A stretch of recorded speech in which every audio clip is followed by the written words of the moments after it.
The Importance of Being Earnest, a trivial comedy for serious people, by Oscar Wilde.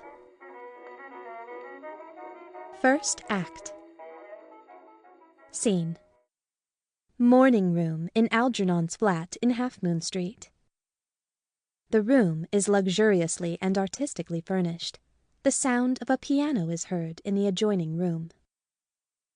Lane is arranging afternoon tea on the table, and after the music has ceased, Algernon enters. Did you hear what I was playing, Lane? I didn't think it polite to listen, sir. I'm sorry for that, for your sake. I don't play accurately. Anyone can play accurately, but I play with wonderful expression. As far as the piano is concerned, sentiment is my forte. I keep science for life. Yes, sir. And speaking of the science of life, have you got the cucumber sandwiches cut for Lady Bracknell? Yes, sir. Hands them on a salver. Inspects them, takes two, and sits down on the sofa.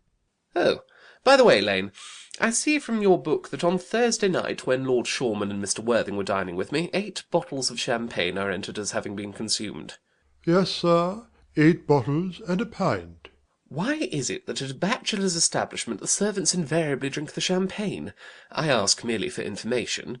I attribute it to the superior quality of the wine, sir. I have often observed that in married households the champagne is rarely of a first-rate brand. Good heavens! Is marriage so demoralizing as that? I believe it is a very pleasant state, sir. I have had very little experience of it myself up to the present. I have only been married once. That was in consequence of a misunderstanding between myself and a young person. I don't know that I am much interested in your family life, Lane. No, sir. It is not a very interesting subject. I never think of it myself. Very natural, I am sure. That will do, Lane, thank you. Thank you, sir. Lane goes out. Lane's views on marriage seem somewhat lax. Really, if the lower orders don't set us a good example, what on earth is the use of them? They seem, as a class, to have absolutely no sense of moral responsibility. Enter Lane. Mr. Ernest Worthing. Enter Jack. Lane goes out. How are you, my dear Ernest? What brings you up to town? Oh, pleasure, pleasure. What else should bring one anywhere? Eating as usual, I see, Algy.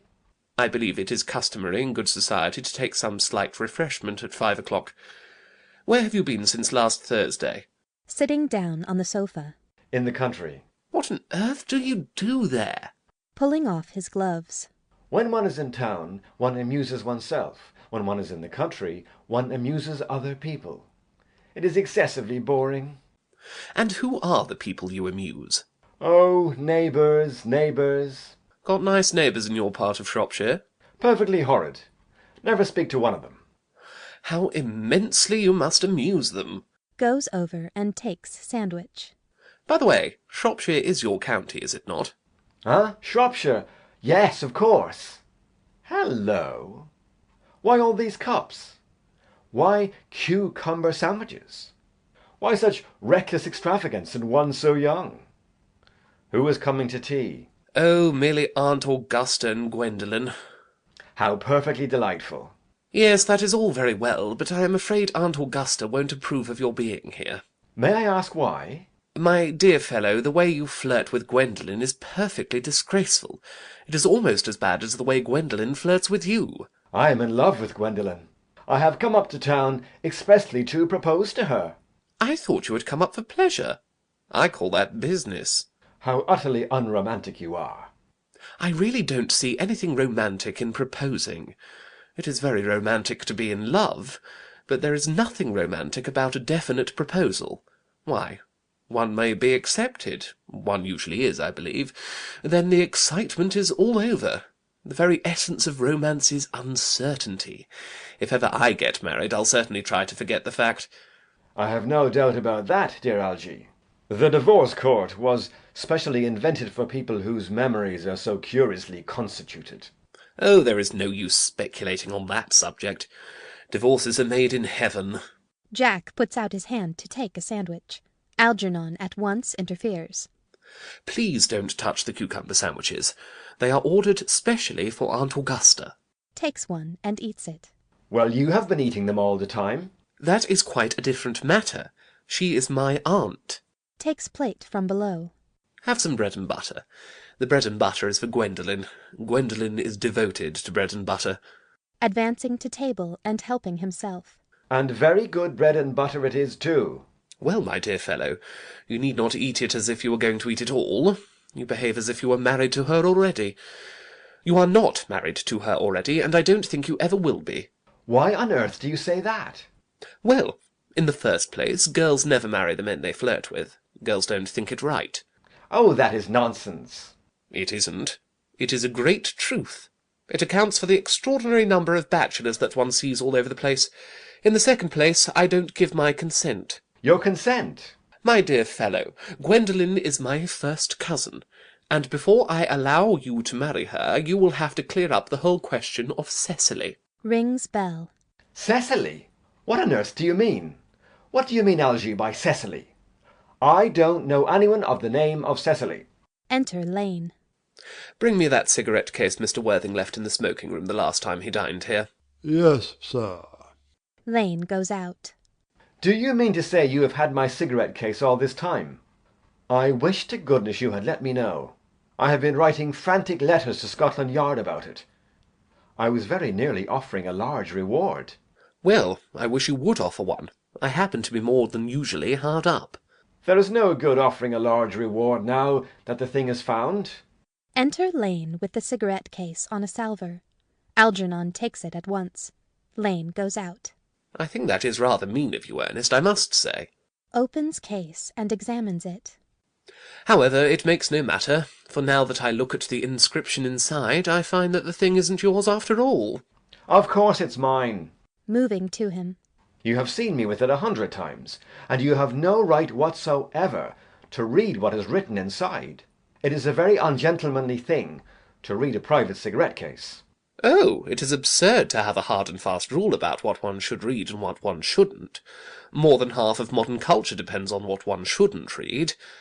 I'm quite aware of the fact, and I don't propose to discuss modern culture.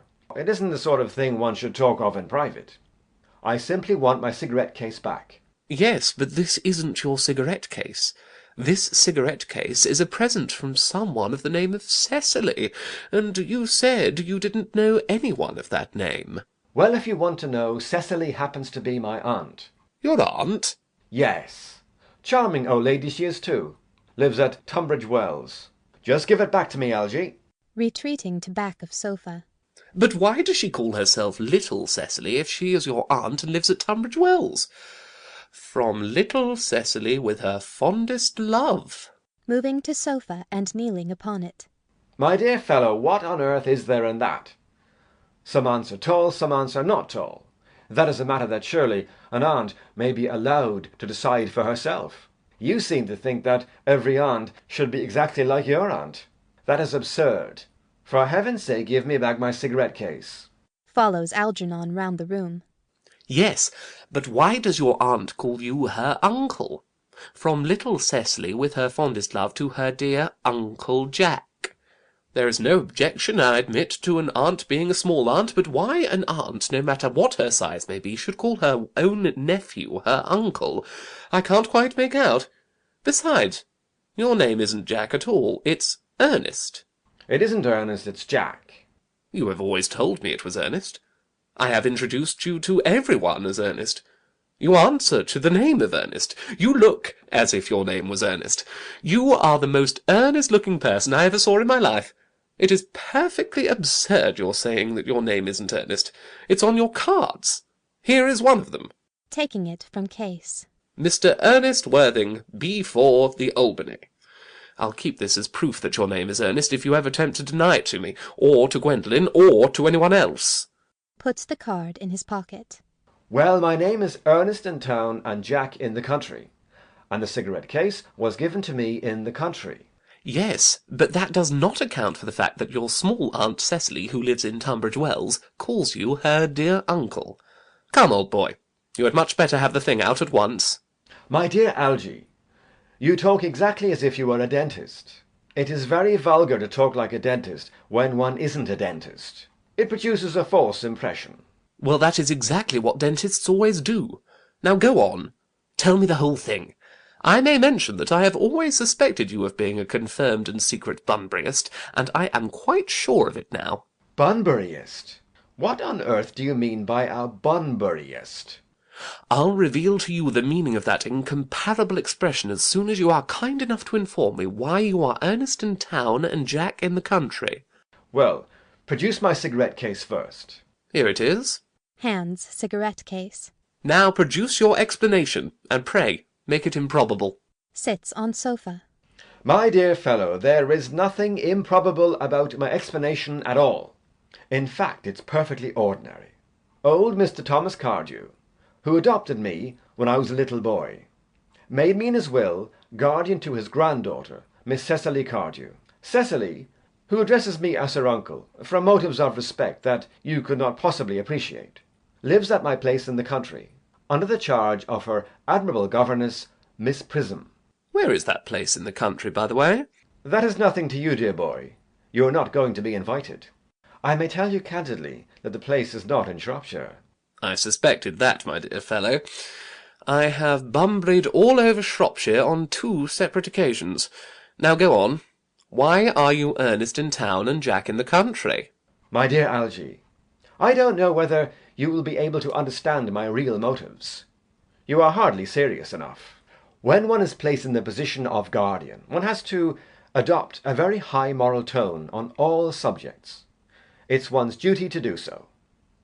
And as a high moral tone can hardly be said to conduce very much to either one's health or one's happiness, in order to get up to town, I have always pretended to have a younger brother of the name of Ernest, who lives in the Albany, and gets into the most dreadful scrapes. That, my dear Algy, is the whole truth, pure and simple. The truth is rarely pure and never simple. Modern life would be very tedious if it were either, and modern literature a complete impossibility.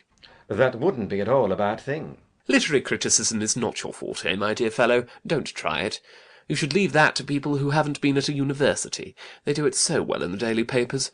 What you really are is a Bunburyist. I was quite right in saying you were a Bunburyist. You are one of the most advanced Bunburyists I know. What on earth do you mean? You have invented a very useful younger brother called Ernest, in order that you may be able to come up to town as often as you like. I have invented an invaluable permanent invalid called Bunbury, in order that I may be able to go down into the country whenever I choose. Bunbury is perfectly invaluable. If it wasn't for Bunbury's extraordinarily bad health, for instance, I wouldn't be able to dine with you at Willis's to-night, for I have really been engaged to Aunt Augusta for more than a week. I haven't asked you to dine with me anywhere tonight. I know, you are absurdly careless about sending out invitations. It is very foolish of you.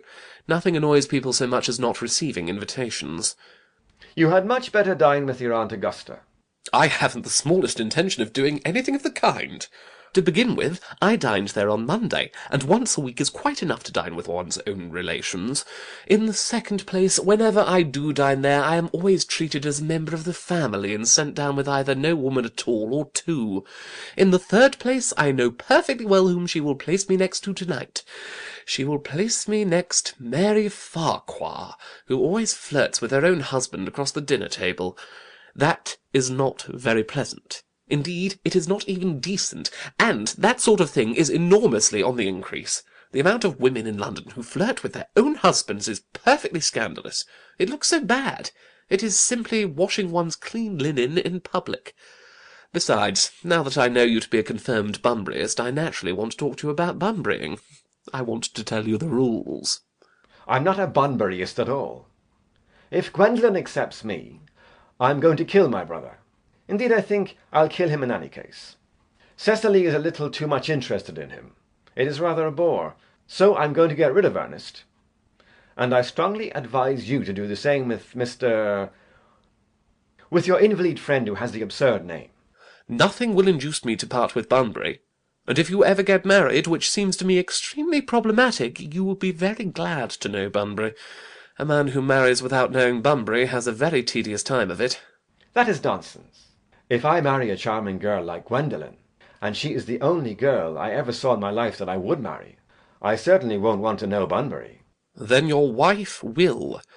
You don't seem to realise that in married life 3 is company and 2 is none. That, my dear young friend, is the theory that the corrupt French drama has been propounding for the last 50 years. Yes, and that the happy English home has proved in half the time. For heaven's sake, don't try to be cynical. It's perfectly easy to be cynical. My dear fellow, it isn't easy to be anything nowadays. There's such a lot of beastly competition about. The sound of an electric bell is heard. Ah, that must be Aunt Augusta. Only relatives or creditors ever ring in that Wagnerian manner. Now, if I get her out of the way for 10 minutes, so that you can have an opportunity for proposing to Gwendolen, may I dine with you tonight at Willis's? I suppose so, if you want to. Yes, but you must be serious about it. I hate people who are not serious about meals. It is so shallow of them. Enter Lane. Lady Bracknell and Miss Fairfax. Algernon goes forward to meet them. Enter Lady Bracknell and Gwendolen. Good afternoon, dear Algernon. I hope you are behaving very well. I'm feeling very well, Aunt Augusta. That's not quite the same thing. In fact, the two things rarely go together. Sees Jack and bows to him with icy coldness. To Gwendolen. Dear me, you are smart. I am always smart. Am I not, Mr. Worthing? You are quite perfect, Miss Fairfax. Oh, I hope I am not that.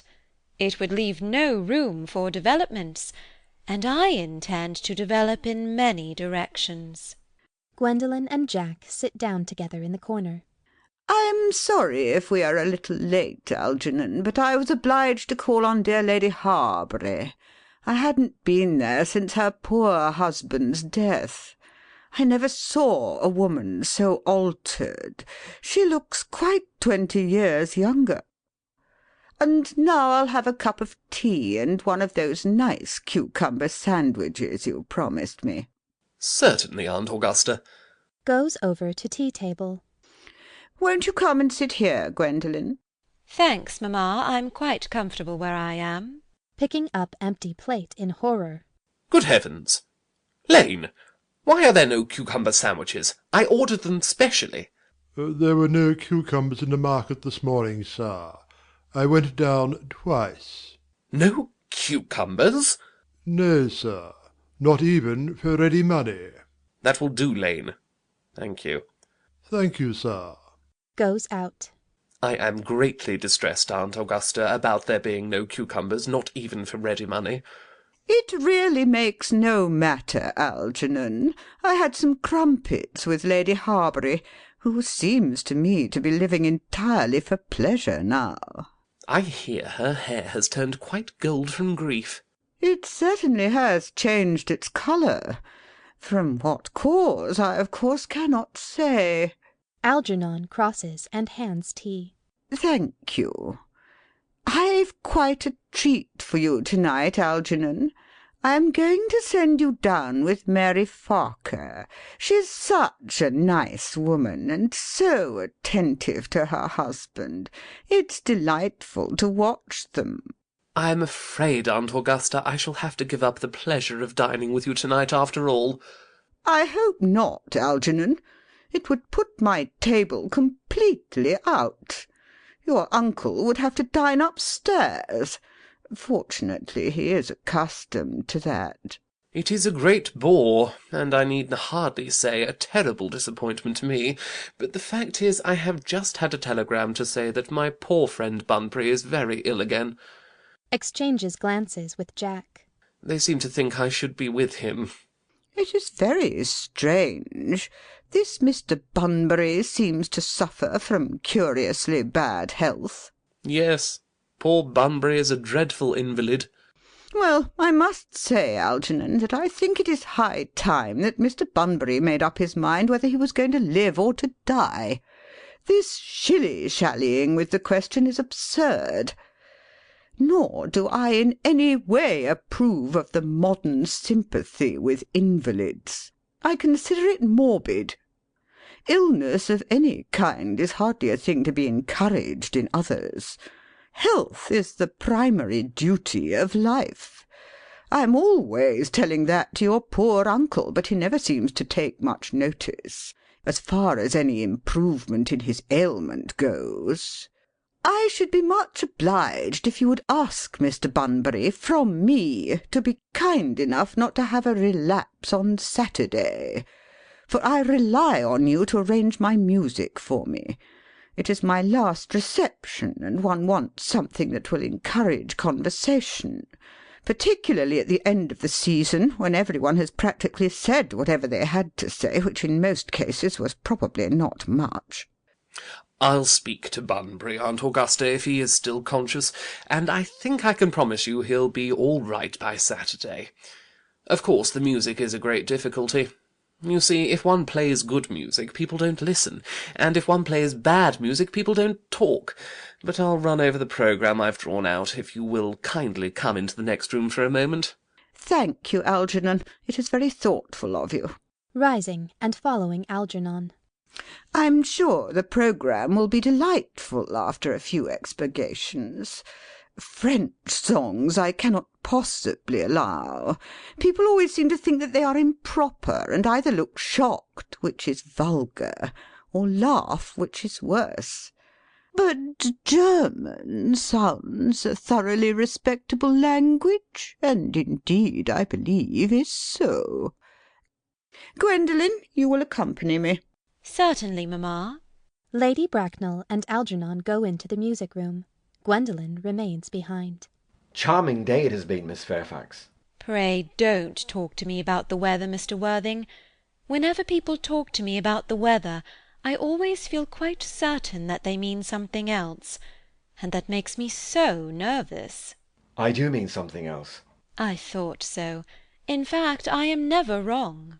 And I would like to be allowed to take advantage of Lady Bracknell's temporary absence. I would certainly advise you to do so. Mamma has a way of coming back suddenly into a room that I have often had to speak to her about. Miss Fairfax, ever since I met you, I have admired you more than any girl I have ever met since I met you. Yes, I am quite well aware of the fact, and I often wish that in public, at any rate, you had been more demonstrative. For me, you have always had an irresistible fascination. Even before I met you, I was far from indifferent to you. Jack looks at her in amazement. We live, as I hope you know, Mr. Worthing, in an age of ideals. The fact is constantly mentioned in the more expensive monthly magazines, and has reached the provincial pulpits, I am told. And my ideal has always been to love someone of the name of Ernest. There is something in that name that inspires absolute confidence. The moment Algernon first mentioned to me that he had a friend called Ernest, I knew I was destined to love you. You really love me, Gwendolen? Passionately. Darling, you don't know how happy you've made me. My own Ernest. But you don't really mean to say that you couldn't love me if my name wasn't Ernest. But your name is Ernest. Yes, I know it is. But supposing it was something else, do you mean to say you couldn't love me then? Ah, that is clearly a metaphysical speculation, and like most metaphysical speculations has very little reference at all to the actual facts of real life as we know them. Personally, darling, to speak quite candidly, I don't much care about the name of Ernest. I don't think the name suits me at all. It suits you perfectly. It is a divine name. It has a music of its own. It produces vibrations. Well, really, Gwendolen, I must say that I think there are lots of other much nicer names. I think Jack, for instance, a charming name. Jack? No, there is very little music in the name Jack, if any at all indeed. It does not thrill. It produces absolutely no vibrations. I have known several Jacks, and they all, without exception, were more than usually plain. Besides, Jack is a notorious domesticity for John, and I pity any woman who is married to a man called John.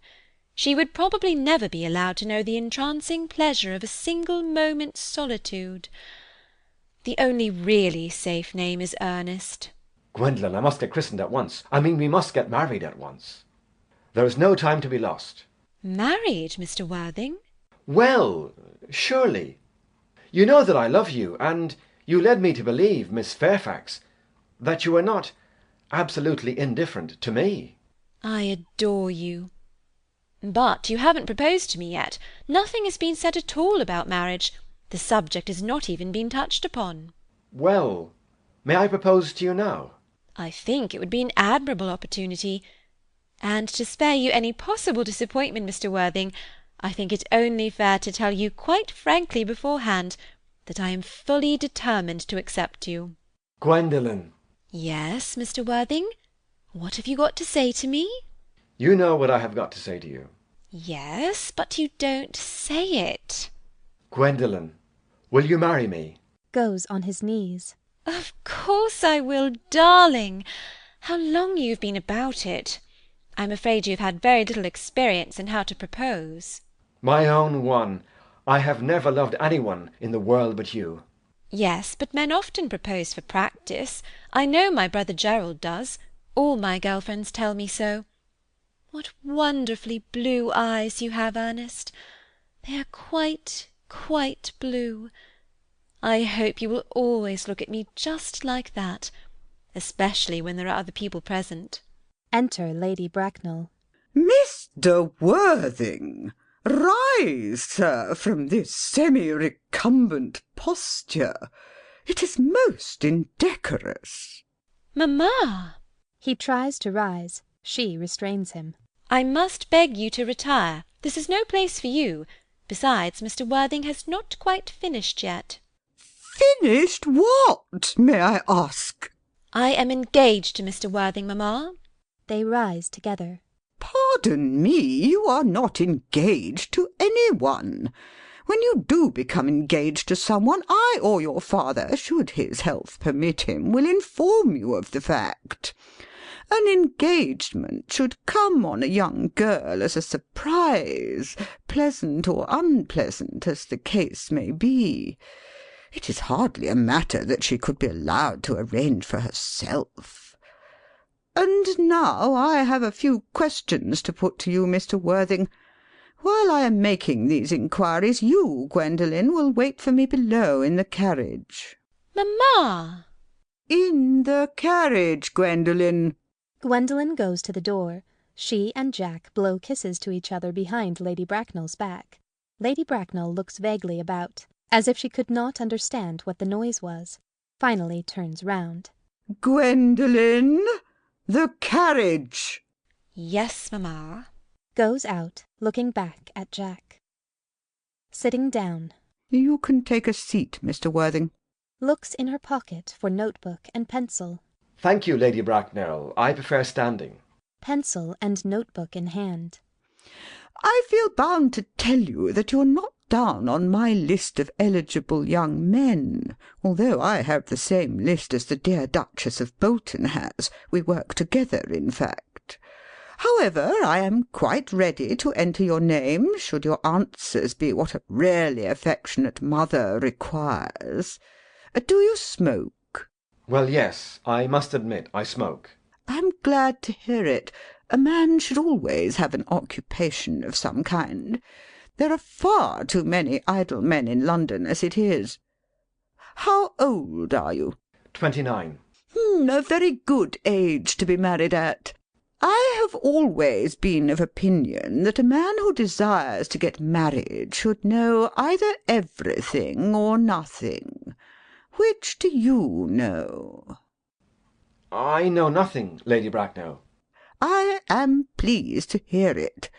I do not approve of anything that tampers with natural ignorance. Ignorance is like a delicate exotic fruit. Touch it and the bloom is gone. The whole theory of modern education is radically unsound. Fortunately, in England, at any rate, education produces no effect whatsoever. If it did, it would prove a serious danger to the upper classes, and probably lead to acts of violence in Grosvenor Square. What is your income? Between 7,000 and 8,000 a year. Makes a note in her book. In land or in investments? In investments chiefly. That is satisfactory. What between the duties expected of one during one's lifetime and the duties exacted from one after one's death, land has ceased to be either a profit or a pleasure. It gives one position and prevents one from keeping it up. That's all that can be said about land. I have a country house with some land, of course, attached to it. About 1,500 acres, I believe. But I don't depend on that for my real income. In fact, as far as I can make out, the poachers are the only people who make anything out of it. A country house? How many bedrooms? Oh, well, that point can be cleared up afterwards. You have a town house, I hope. A girl with a simple, unspoiled nature like Gwendolen could hardly be expected to reside in the country. Well, I own a house in Belgrave Square, but it is let by the year to Lady Bloxham. Of course I can get it back whenever I like, at 6 months' notice. Lady Bloxham? I don't know her. Oh, she goes about very little. She's a lady considerably advanced in years. Ha! Nowadays that is no guarantee of respectability of character. What number in Belgrave Square? 149. Shaking her head. The unfashionable side. I thought there was something.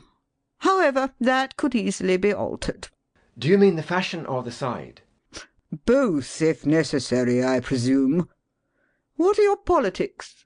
Well, I'm afraid I really have none. I am a Liberal Unionist. Oh, they count as Tories.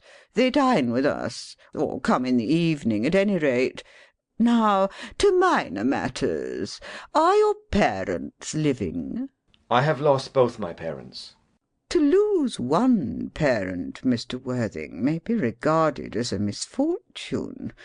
To lose both looks like carelessness. Who was your father? He was evidently a man of some wealth. Was he born in what the Radical papers call the purple of commerce, or did he rise from the ranks of the aristocracy? I'm afraid I really don't know. The fact is, Lady Bracknell, I said I had lost my parents. It would be nearer the truth to say that my parents seem to have lost me. I don't actually know who I am by birth. I was found. Found? The late Mr. Thomas Cardew, an old gentleman of a very charitable and kindly disposition, found me and gave me the name of Worthing because he happened to have a first-class ticket for Worthing in his pocket at the time. Worthing is a place in Sussex. It is a seaside resort. Where did the charitable gentleman who had a first-class ticket for this seaside resort find you? In a handbag. A handbag? Yes, Lady Bracknell, I was in a handbag. A somewhat large, black leather handbag, with handles to it. An ordinary handbag, in fact. In what locality did this Mr. James or Thomas Cardew come across this ordinary handbag? In the cloakroom at Victoria Station. It was given to him a mistake for his own. The cloakroom at Victoria Station? Yes, the Brighton line. The line is immaterial. Mr. Worthing, I confess I feel somewhat bewildered by what you have just told me. To be born, or at any rate bred, in a handbag, whether it had handles or not, seems to me to display a contempt for the ordinary decencies of family life that reminds one of the worst excesses of the French Revolution.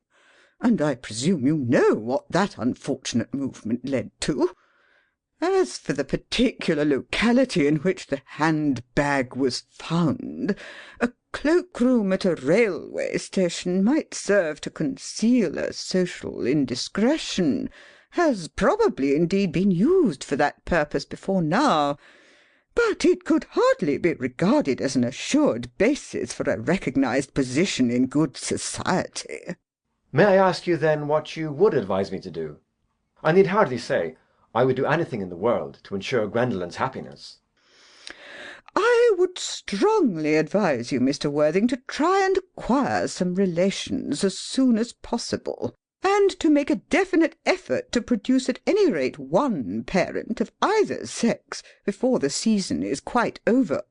Well, I don't see how I could possibly manage to do that. I can produce the handbag at any moment. It is in my dressing-room at home.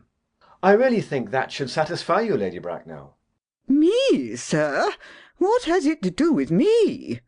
You can hardly imagine that I and Lord Bracknell would dream of allowing our only daughter, a girl brought up with the utmost care, to marry into a cloak-room and form an alliance with a parcel.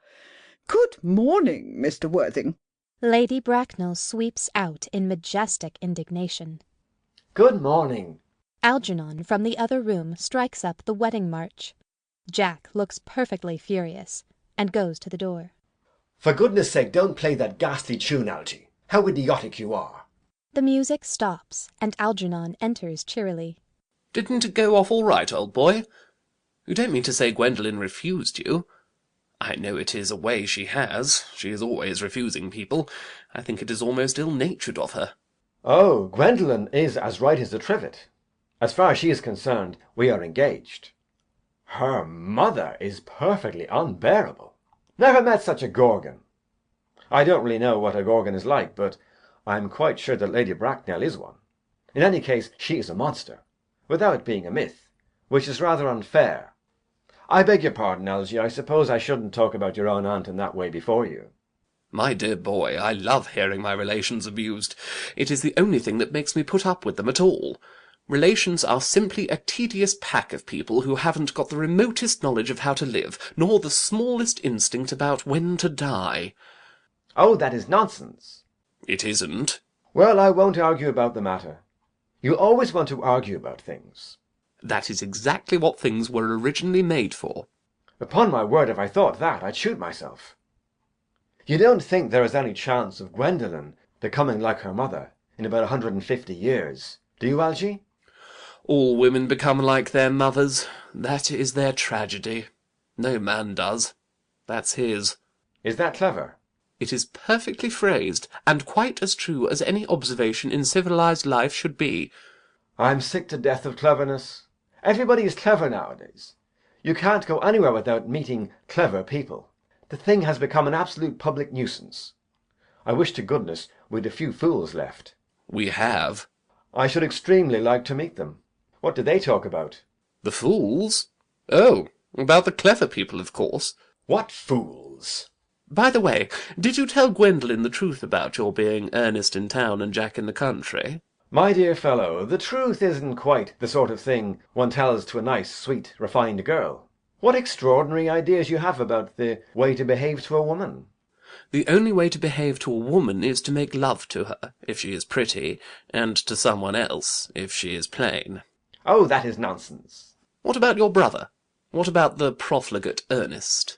Oh, before the end of the week I shall have got rid of him. I'll say he died in Paris of apoplexy. Lots of people die of apoplexy quite suddenly, don't they? Yes, but it's hereditary, my dear fellow. It's the sort of thing that runs in families. You had much better say a severe chill. You are sure a severe chill isn't hereditary, or anything of that kind? Of course it isn't. Very well then, my poor brother Ernest is carried off suddenly in Paris by a severe chill. That gets rid of him. But I thought you said that Miss Cardew was a little too much interested in your poor brother Ernest. Won't she feel his loss a good deal? Oh, that is all right. Cecily is not a silly romantic girl, I'm glad to say. She's got a capital appetite, goes long walks, and pays no attention at all to her lessons. I would rather like to see Cecily. I will take very good care you never do. She is excessively pretty, and she is only just 18. Have you told Gwendolen yet that you have an excessively pretty ward who is only just 18? Oh, one doesn't blurt these things out to people. Cecily and Gwendolen are perfectly certain to be extremely great friends. I'll bet you anything you like that half an hour after they have met, they will be calling each other sister. Women only do that when they have called each other a lot of other things first. Now, my dear boy, if we want to get a good table at Willis's, we really must go and dress. Do you know it is nearly 7? Oh, it always is nearly 7. Well, I'm hungry. I never knew you when you weren't. What shall we do after dinner? Go to a theatre? Oh, no, I loathe listening. Well, let us go to the club. Oh, no, I hate talking. Well, we might trot round to the Empire at 10. Oh, no, I can't bear looking at things. It is so silly. Well, what shall we do? Nothing. It is awfully hard work doing nothing. However, I don't mind hard work where there is no definite object of any kind. Enter Lane. Miss Fairfax. Enter Gwendolen. Lane goes out. Gwendolen, upon my word. Algy, kindly turn your back. I have something very particular to say to Mr. Worthing. Really, Gwendolen, I don't think I can allow this at all. Algy, you always adopt a strictly immoral attitude towards life. You are not quite old enough to do that. Algernon retires to the fireplace. My own darling. Ernest, we may never be married. From the expression on mamma's face, I fear we never shall. Few parents nowadays pay any regard to what their children say to them. The old-fashioned respect for the young is fast dying out. Whatever influence I ever had over mamma, I lost at the age of 3. But although she may prevent us from becoming man and wife, and I may marry someone else, and marry often, nothing that she can possibly do can alter my eternal devotion to you. Dear Gwendolen. The story of your romantic origin, as related to me by mamma, with unpleasing comments, has naturally stirred the deeper fibres of my nature. Your Christian name has an irresistible fascination. The simplicity of your character makes you exquisitely incomprehensible to me. Your town address at the Albany I have. What is your address in the country? The Manor House, Wootton, Hertfordshire. Algernon, who has been carefully listening, smiles to himself and writes the address on his shirt cuff, then picks up the railway guide. There is a good postal service, I suppose. It may be necessary to do something desperate. That, of course, will require serious consideration. I will communicate with you daily. My own one. How long do you remain in town? Till Monday. Good. Algy, you may turn round now. Thanks. I've turned round already. You may also ring the bell. You will let me see you to your carriage, my own darling. Certainly. To Lane, who now enters. I will see Miss Fairfax out. Yes, sir. Jack and Gwendolen go off. Lane presents several letters on a salver to Algernon. It is to be surmised that they are bills, as Algernon, after looking at the envelopes, tears them up. A glass of sherry, Lane. Yes, sir. Tomorrow, Lane, I'm going Bunburying. Yes, sir. I shall probably not be back till Monday. You can put up my dress clothes, my smoking jacket, and all the Bunbury suits. Yes, sir. Handing sherry. I hope tomorrow will be a fine day, Lane. It never is, sir. Lane, you're a perfect pessimist. I do my best to give satisfaction, sir. Enter Jack. Lane goes off. There's the sensible, intellectual girl. The only girl I ever cared for in my life. Algernon is laughing immoderately. What on earth are you so amused at? I'm a little anxious about poor Bunbury, that is all. If you don't take care, your friend Bunbury will get you into a serious scrape some day. I love scrapes. They are the only things that are never serious. Oh, that's nonsense, Algy. You never talk anything but nonsense. Nobody ever does. Jack looks indignantly at him and leaves the room. Algernon lights a cigarette, reads his shirt cuff, and smiles. End of Act 1. Second Act.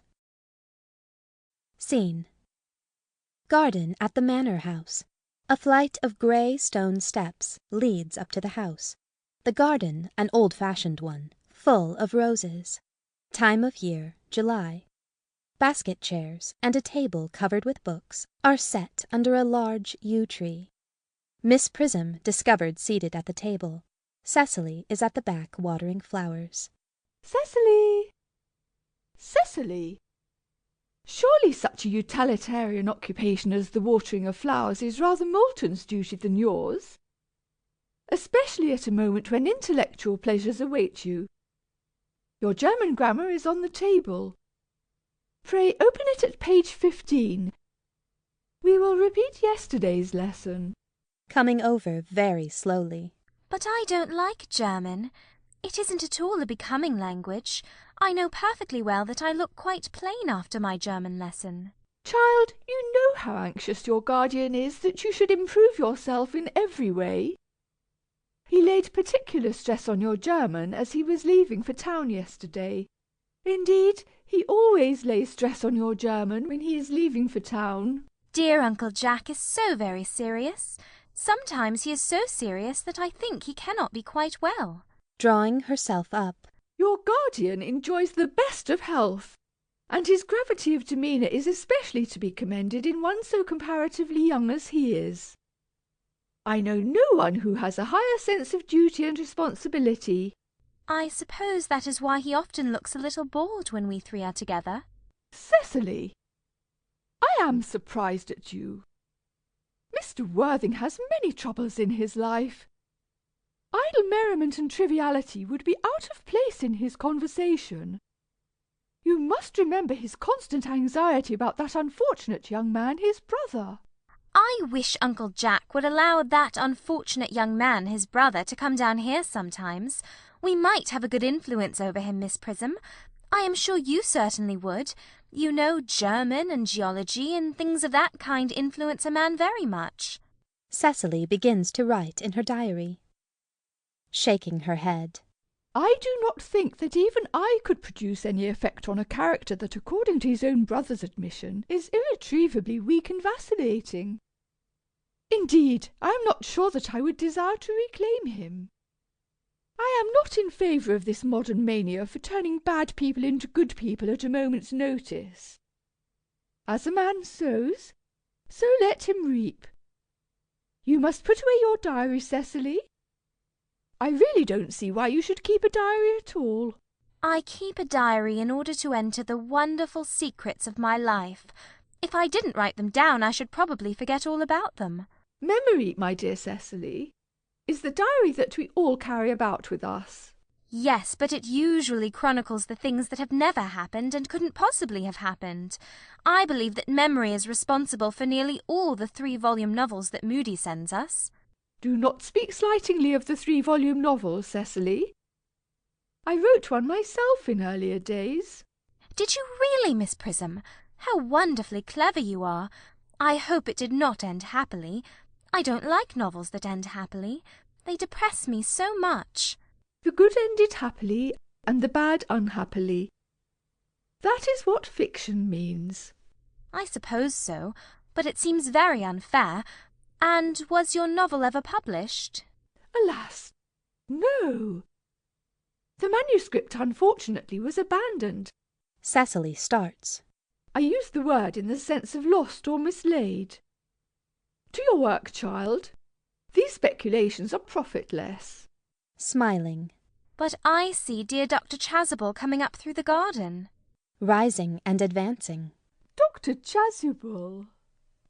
This is indeed a pleasure. Enter Canon Chasuble. And how are we this morning? Miss Prism, you are, I trust, well. Miss Prism has just been complaining of a slight headache. I think it would do her so much good to have a short stroll with you in the park, Dr. Chasuble. Cecily, I have not mentioned anything about a headache. No, dear Miss Prism, I know that, but I felt instinctively that you had a headache. Indeed, I was thinking about that and not about my German lesson when the rector came in.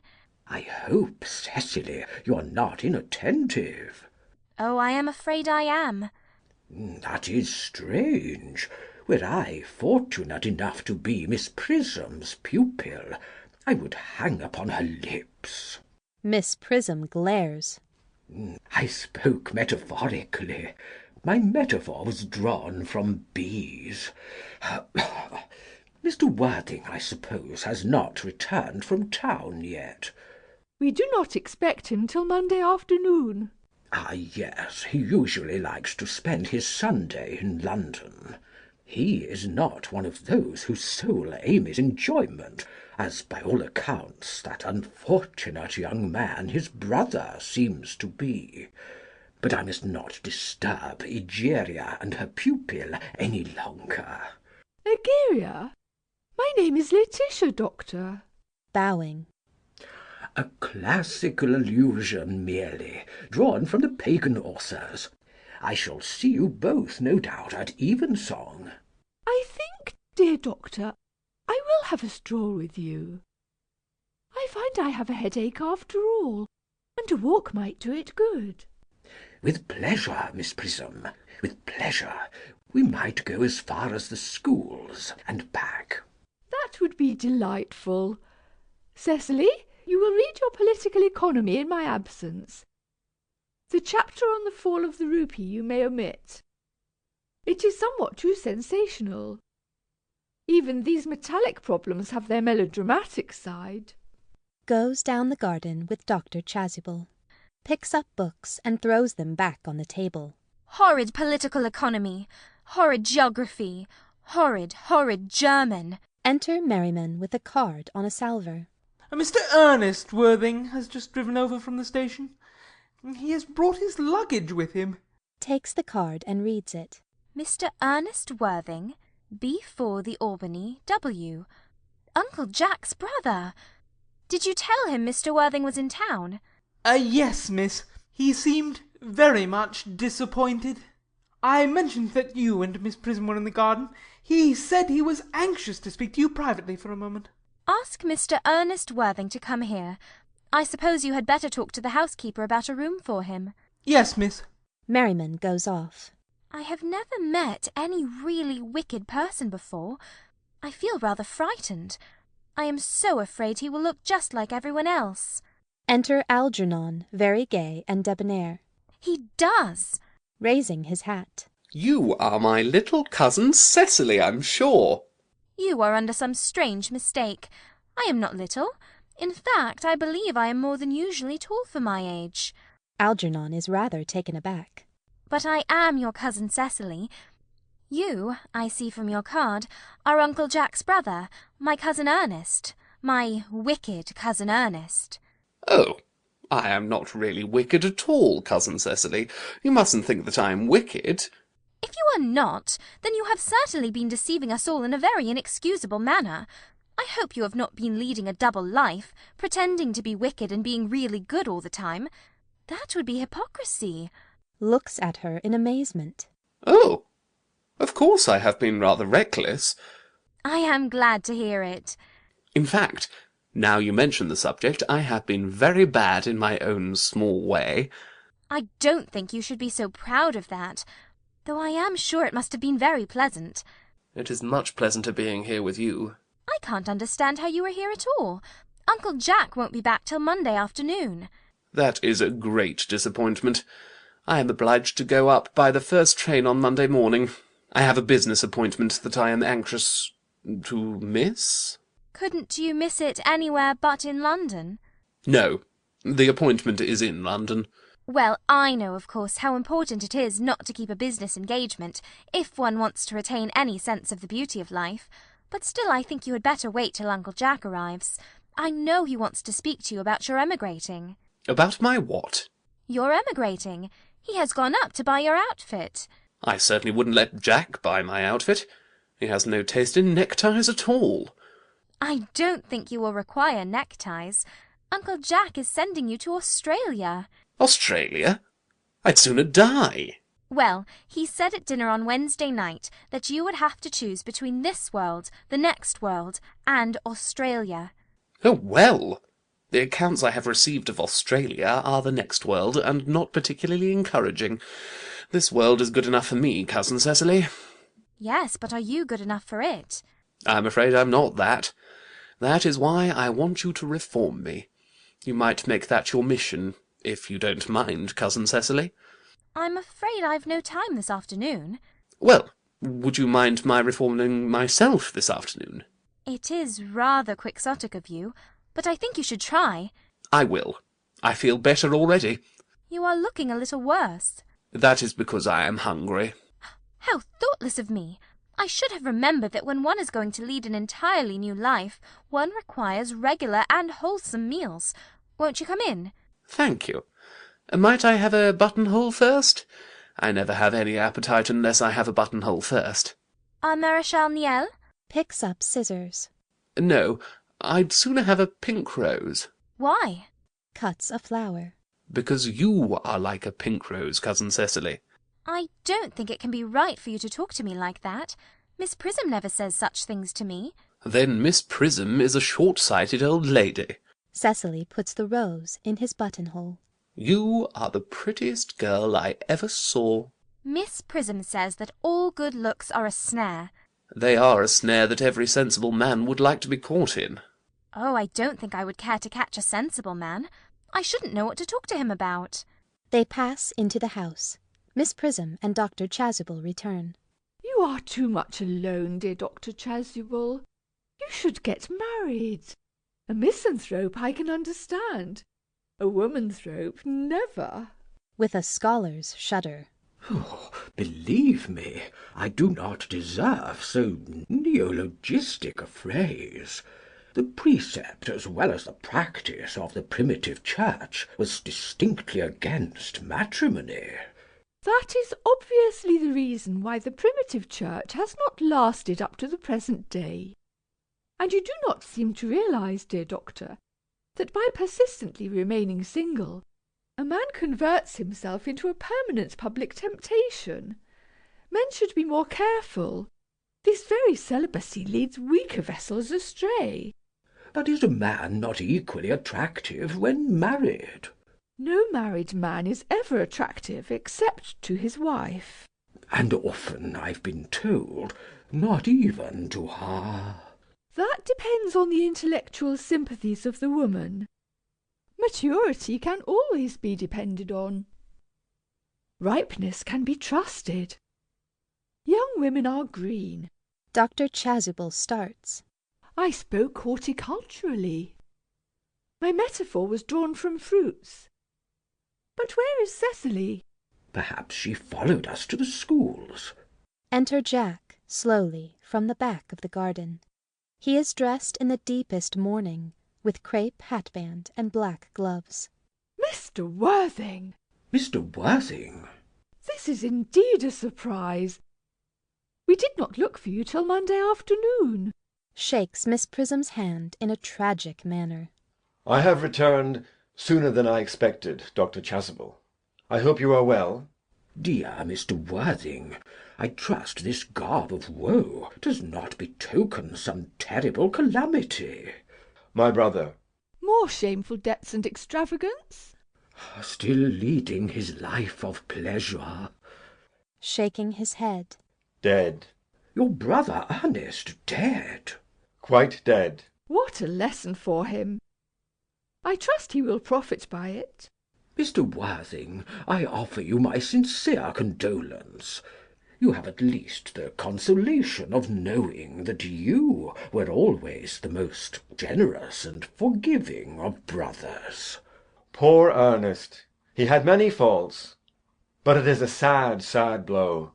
Very sad indeed. Were you with him at the end? No, he died abroad. In Paris, in fact. I had a telegram last night from the manager of the Grand Hotel. Was the cause of death mentioned? A severe chill, it seems. As a man sows, so shall he reap. Raising his hand. Charity, dear Miss Prism, charity. None of us are perfect. I myself am peculiarly susceptible to draughts. Will the interment take place here? No, he seems to have expressed a desire to be buried in Paris. In Paris? Shakes his head. I fear that hardly points to any serious state of mind at the last. You would no doubt wish me to make some slight allusion to this tragic domestic affliction next Sunday. Jack presses his hand convulsively. My sermon on the meaning of the manna in the wilderness can be adapted to almost any occasion, joyful, or, as in the present case, distressing. All sigh. I have preached it at harvest celebrations, christenings, confirmations, on days of humiliation, and festal days. The last time I delivered it was in the cathedral, as a charity sermon on behalf of the Society for the Prevention of Discontent among the Upper Orders. The bishop, who was present, was much struck by some of the analogies I drew. Ah, that reminds me. You mentioned christenings, I think, Dr. Chasuble? I suppose you know how to christen all right. Dr. Chasuble looks astounded. I mean, of course, you are continually christening, aren't you? It is, I regret to say, one of the rector's most constant duties in this parish. I have often spoken to the poorer classes on the subject, but they don't seem to know what thrift is. But is there any particular infant in whom you are interested, Mr. Worthing? Your brother was, I believe, unmarried, was he not? Oh, yes. People who live entirely for pleasure usually are.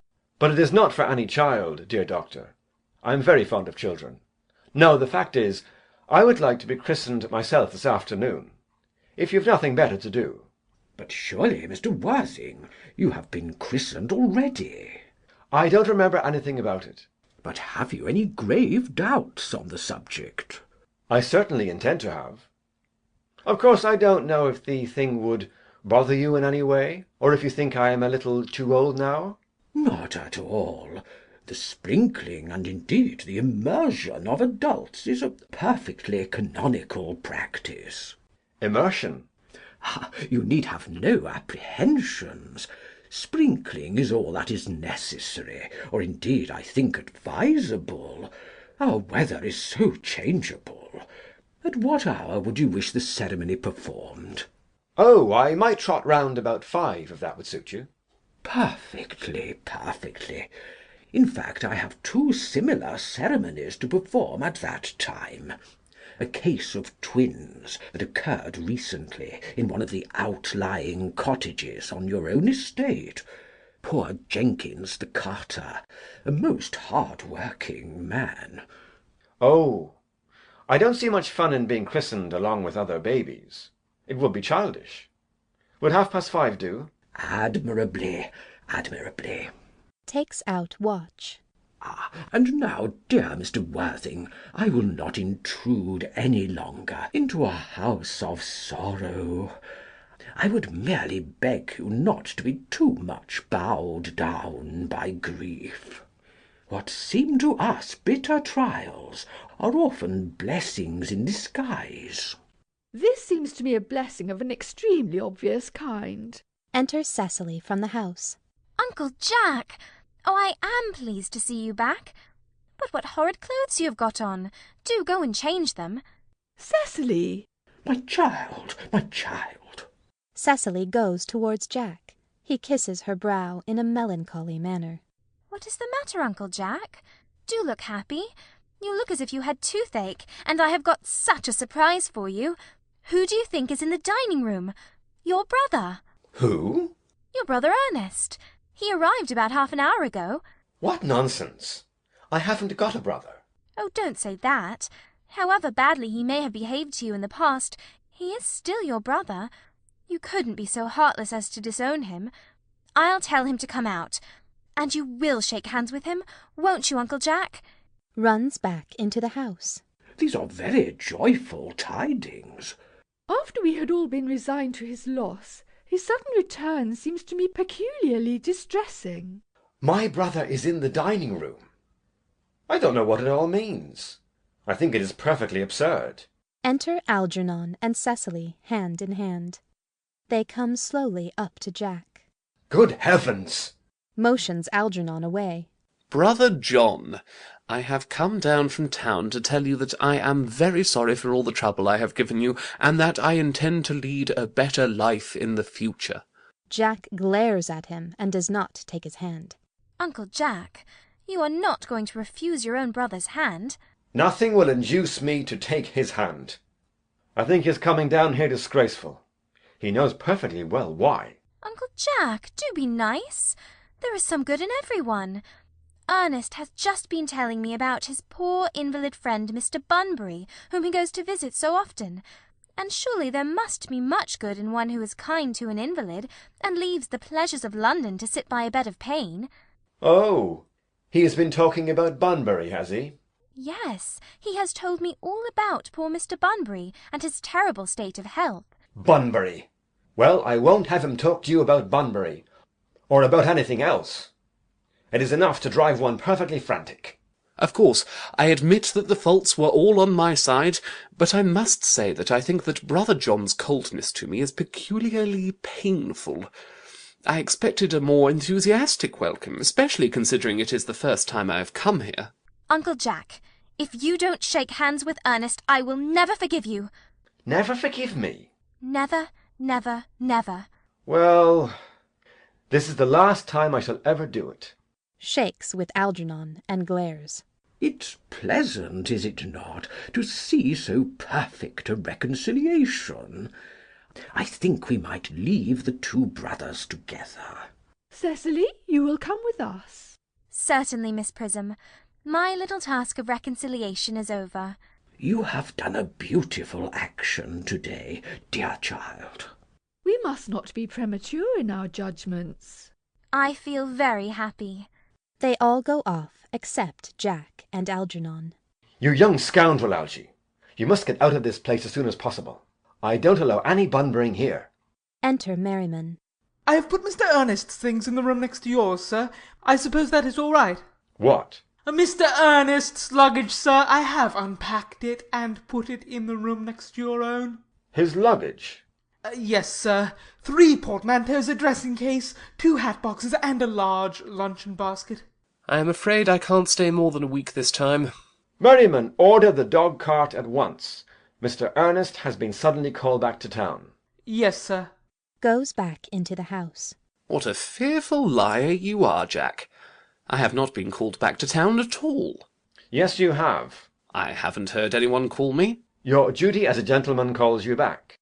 My duty as a gentleman has never interfered with my pleasures in the smallest degree.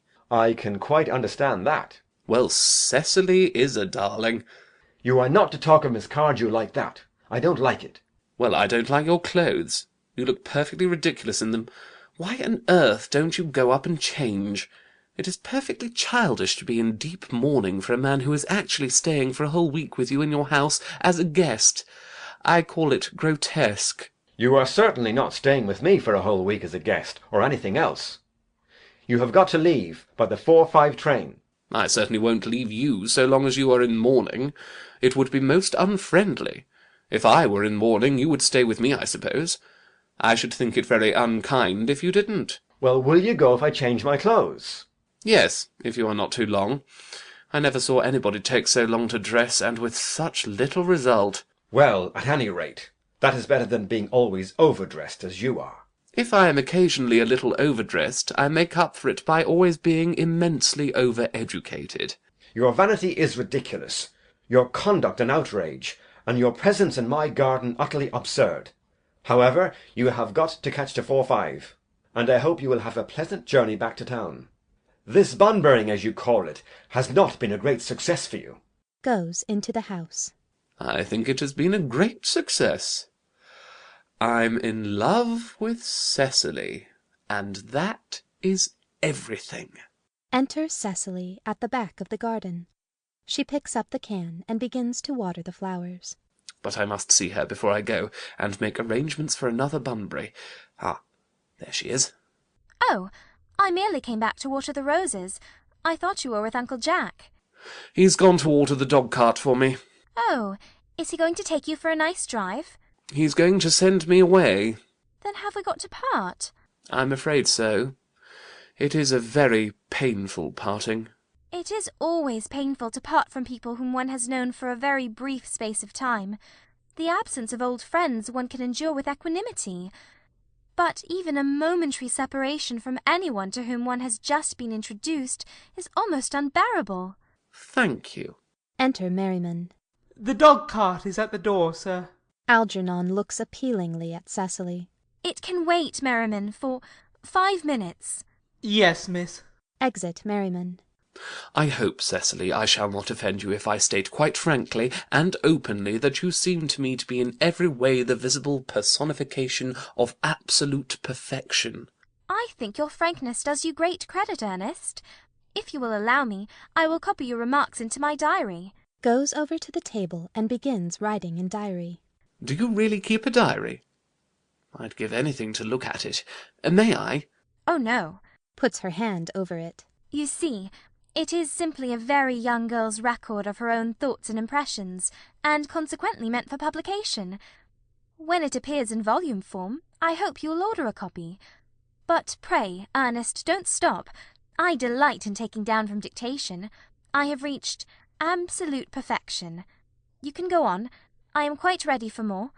Somewhat taken aback. Oh, don't cough, Ernest. When one is dictating, one should speak fluently and not cough. Besides, I don't know how to spell a cough. Writes as Algernon speaks. Cecily, ever since I first looked upon your wonderful and incomparable beauty, I have dared to love you wildly, passionately, devotedly, hopelessly. I don't think that you should tell me that you love me wildly, passionately, devotedly, hopelessly. Hopelessly doesn't seem to make much sense, does it? Cecily! Enter Merriman. The dog-cart is waiting, sir. Tell it to come round next week at the same hour. Looks at Cecily, who makes no sign. Yes, sir. Merriman retires. Uncle Jack would be very much annoyed if he knew you were staying on till next week at the same hour. Oh, I don't care about Jack. I don't care for anybody in the whole world but you. I love you, Cecily. You will marry me, won't you? You silly boy. Of course. Why, we have been engaged for the last 3 months. For the last 3 months? Yes, it will be exactly 3 months on Thursday. But how did we become engaged? Well, ever since dear Uncle Jack first confessed to us that he had a younger brother who was very wicked and bad, you, of course, have formed the chief topic of conversation between myself and Miss Prism. And, of course, a man who is much talked about is always very attractive. One feels there must be something in him after all. I dare say it was foolish of me, but I fell in love with you, Ernest. Darling. And when was the engagement actually settled? On the 14th of February last. Worn out by your entire ignorance of my existence, I determined to end the matter one way or the other, and after a long struggle with myself, I accepted you, under this dear old tree here. The next day I bought this little ring in your name, and this is the little bangle with the true lover's knot I promised you always to wear. Did I give you this? It's very pretty, isn't it? Yes, you've wonderfully good taste, Ernest. It's the excuse I've always given for your leading such a bad life. And this is the box in which I keep all your dear letters. Kneels at table, opens box, and produces letters tied up with blue ribbon. My letters! But, my own sweet Cecily, I have never written you any letters. You need hardly remind me of that, Ernest. I remember only too well that I was forced to write your letters for you. I wrote always 3 times a week, and sometimes oftener. Oh, do let me read them, Cecily. Oh, I couldn't possibly. They would make you far too conceited. Replaces box. The 3 you wrote me after I'd broken off the engagement are so beautiful, and so badly spelled, that even now I can hardly read them without crying a little. But was our engagement ever broken off? Of course it was. On the 22nd of last March. You can see the entry if you like. Shows diary. Today I broke off my engagement with Ernest. I feel it is better to do so. The weather still continues charming. But why on earth did you break it off? What had I done? I had done nothing at all. Cecily, I am very much hurt indeed to hear you broke it off, particularly when the weather was so charming. It would hardly have been a really serious engagement if it hadn't been broken off at least once. But I forgave you before the week was out. Crossing to her and kneeling. What a perfect angel you are, Cecily. You dear romantic boy. He kisses her. She puts her fingers through his hair. I hope your hair curls naturally, does it? Yes, darling, with a little help from others. I am so glad. You'll never break off our engagement again, Cecily? I don't think I could break it off now that I've actually met you. Besides, of course, there is the question of your name. Yes, of course. You must not laugh at me, darling, but it had always been a girlish dream of mine to love someone whose name was Ernest. Algernon rises. Cecily also. There is something in that name that seems to inspire absolute confidence. I pity any poor married woman whose husband is not called Ernest. But, my dear child, do you mean to say you could not love me if I had some other name? But what name? Oh, any name you like. Algernon, for instance. But I don't like the name of Algernon. Well, my own dear, sweet, loving little darling, I really can't see why you should object to the name of Algernon. It is not a bad name. In fact, it is rather an aristocratic name. Half of the chaps who get into the bankruptcy court are called Algernon. But seriously, Cecily, moving to her, if my name was Algy, couldn't you love me? rising. I might respect you, Ernest. I might admire your character. But I fear that I should not be able to give you my undivided attention. Cecily, your rector here is, I suppose, thoroughly experienced in the practice of all the rites and ceremonials of the church? Oh, yes. Dr. Chasuble is a most learned man. He has never written a single book, so you can imagine how much he knows. I must see him at once on a most important christening. I mean, on most important business. Oh. I shan't be away more than half an hour. Considering that we have been engaged since February the 14th, and that I only met you today for the first time, I think it is rather hard that you should leave me for so long a period as half an hour. Couldn't you make it 20 minutes? I'll be back in no time. Kisses her and rushes down the garden. What an impetuous boy he is! I like his hair so much. I must enter his proposal in my diary. Enter Merriman. A Miss Fairfax has just called to see Mr. Worthing. On very important business, Miss Fairfax states. Isn't Mr. Worthing in his library? Mr. Worthing went over in the direction of the rectory some time ago. Pray ask the lady to come out here. Mr. Worthing is sure to be back soon. And you can bring tea. Yes, miss. Goes out. Miss Fairfax? I suppose one of the many good elderly women who are associated with Uncle Jack in some of his philanthropic work in London. I don't quite like women who are interested in philanthropic work. I think it is so forward of them. Enter Merriman. Miss Fairfax. Enter Gwendolen. Exit Merriman. Advancing to meet her. Pray, let me introduce myself to you. My name is Cecily Cardew. Cecily Cardew? Moving to her and shaking hands. What a very sweet name. Something tells me that we are going to be great friends. I like you already more than I can say. My first impressions of people are never wrong. How nice of you to like me so much after we have known each other such a comparatively short time. Pray, sit down. Still standing up. I may call you Cecily, may I not? With pleasure.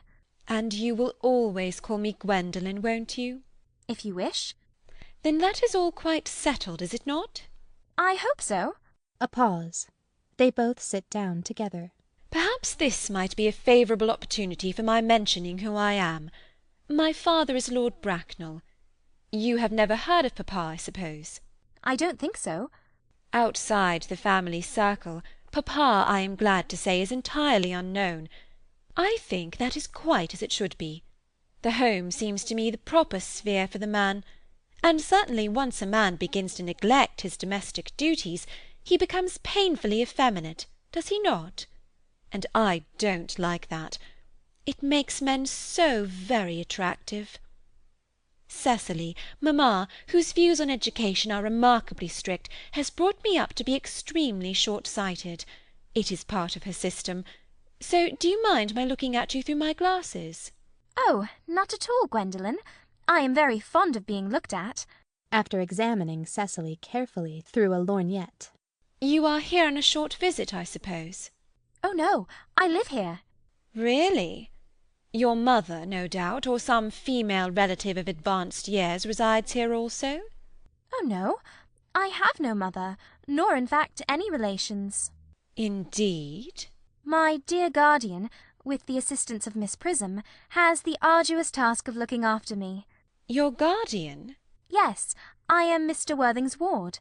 Oh, it is strange he never mentioned to me that he had a ward. How secretive of him! He grows more interesting hourly. I am not sure, however, that the news inspires me with feelings of unmixed delight. I am very fond of you, Cecily. I have liked you ever since I met you. But I am bound to state that now I know you are Mr. Worthing's ward, I cannot help expressing a wish you were, well, just a little older than you seem to be, and not quite so very alluring in appearance. In fact, if I may speak candidly— Pray do. I think that whenever one has anything unpleasant to say, one should always be quite candid. Well, to speak with perfect candour, Cecily, I wish that you were fully 42 and more than usually plain for your age. Ernest has a strong, upright nature. He is the very soul of truth and honour. Disloyalty would be as impossible to him as deception. But even men of the noblest possible moral character are extremely susceptible to the influence of the physical charms of others. Modern, no less than ancient history, supplies us with many most painful examples of what I refer to. If it were not so, indeed, history would be quite unreadable. I beg your pardon, Gwendolen. Did you say Ernest? Yes. Oh, but it is not Mr. Ernest Worthing who is my guardian. It is his brother, his elder brother. Ernest never mentioned to me that he had a brother. I am sorry to say they have not been on good terms for a long time. Ah, that accounts for it. And now that I think of it, I have never heard any man mention his brother. The subject seems distasteful to most men. Oh, Cecily, you have lifted a load from my mind. I was growing almost anxious. It would have been terrible if any cloud had come across a friendship like ours, would it not? Of course, you are quite sure that it is not Mr. Ernest Worthing who is your guardian? Quite sure. In fact, I am going to be his. I beg your pardon? Dearest Gwendolen, there is no reason why I should make a secret of it to you. Our little county newspaper is sure to chronicle the fact next week. Mr. Ernest Worthing and I are engaged to be married. Quite politely, rising. My darling Cecily, I think there must be some slight error. Mr. Ernest Worthing is engaged to me. The announcement will appear in the Morning Post on Saturday at the latest. Very politely, rising. I am afraid you must be under some misconception. Ernest proposed to me exactly 10 minutes ago. Shows diary. Examines diary through her lorgnette carefully. It is certainly very curious, for he asked me to be his wife yesterday afternoon at 5:30. If you would care to verify the incident, pray do so. Produces diary of her own. I never travel without my diary. One should always have something sensational to read in the train. I am so sorry, dear Cecily, if it is any disappointment to you, but I am afraid I have the prior claim.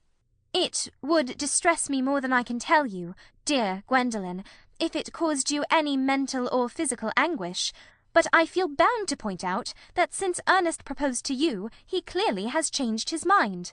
If the poor fellow has been entrapped into any foolish promise, I shall consider it my duty to rescue him at once, and with a firm hand.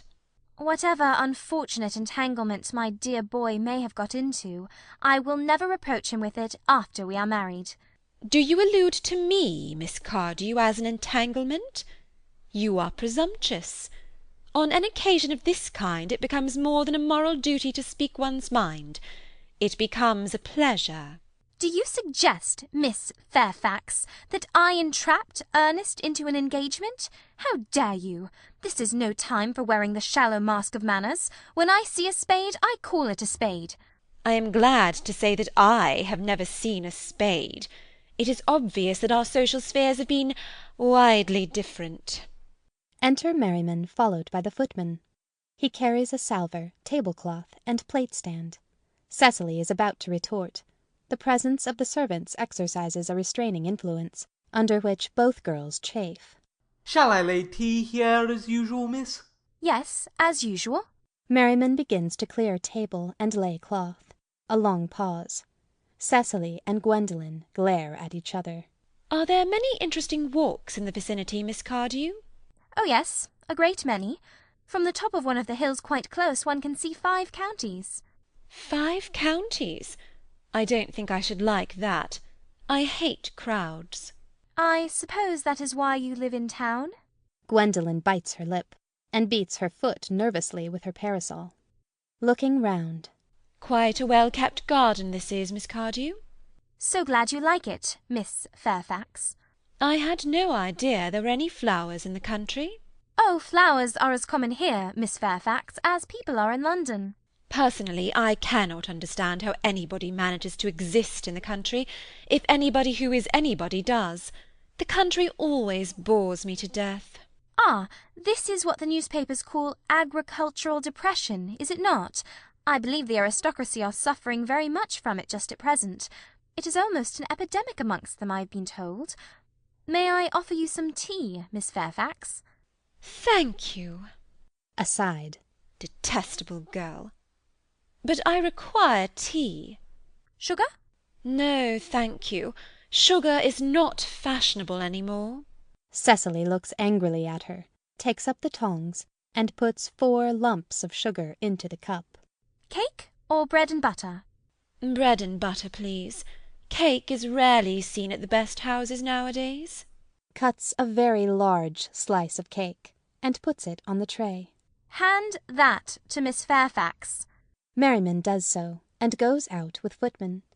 Gwendolen drinks the tea and makes a grimace, puts down cup at once, reaches out her hand to the bread and butter, looks at it, and finds it is cake, rises in indignation.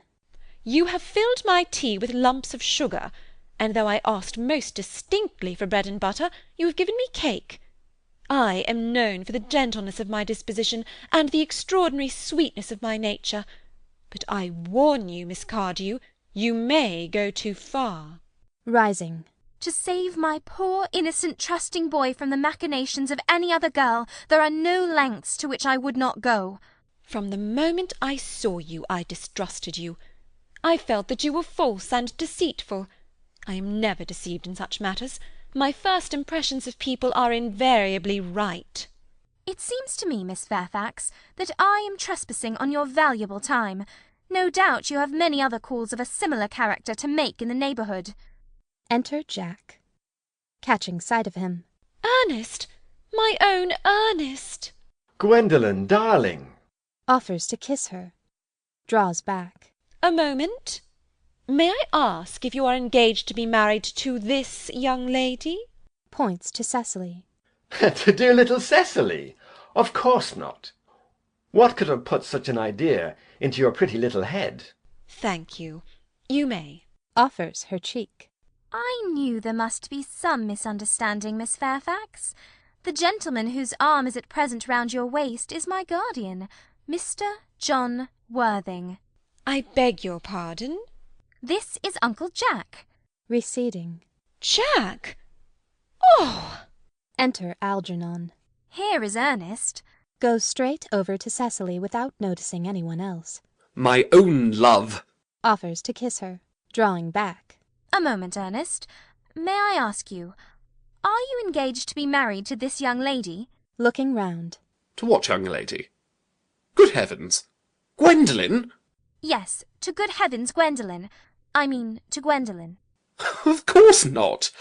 What could have put such an idea into your pretty little head? Thank you. Presenting her cheek to be kissed. You may. Algernon kisses her. I felt that there was some slight error, Miss Cardew. The gentleman who is now embracing you is my cousin, Mr. Algernon Moncrieff. Breaking away from Algernon. Algernon Moncrieff! Oh! The 2 girls move towards each other and put their arms round each other's waists, as if for protection. Are you called Algernon? I cannot deny it. Oh! Is your name really John? Standing rather proudly. I could deny it if I liked. I could deny anything if I liked. But my name certainly is John. It has been John for years. To Gwendolen. A gross deception has been practised on both of us. My poor wounded Cecily! My sweet wronged Gwendolen! You will call me sister, will you not? They embrace. Jack and Algernon groan and walk up and down. There is just one question I would like to be allowed to ask my guardian. An admirable idea. Mr. Worthing, there is just one question I would like to be permitted to put to you. Where is your brother Ernest? We are both engaged to be married to your brother Ernest, so it is a matter of some importance to us to know where your brother Ernest is at present.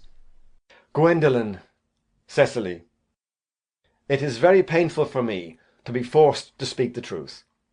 It is the first time in my life that I have ever been reduced to such a painful position, and I am really quite inexperienced in doing anything of the kind.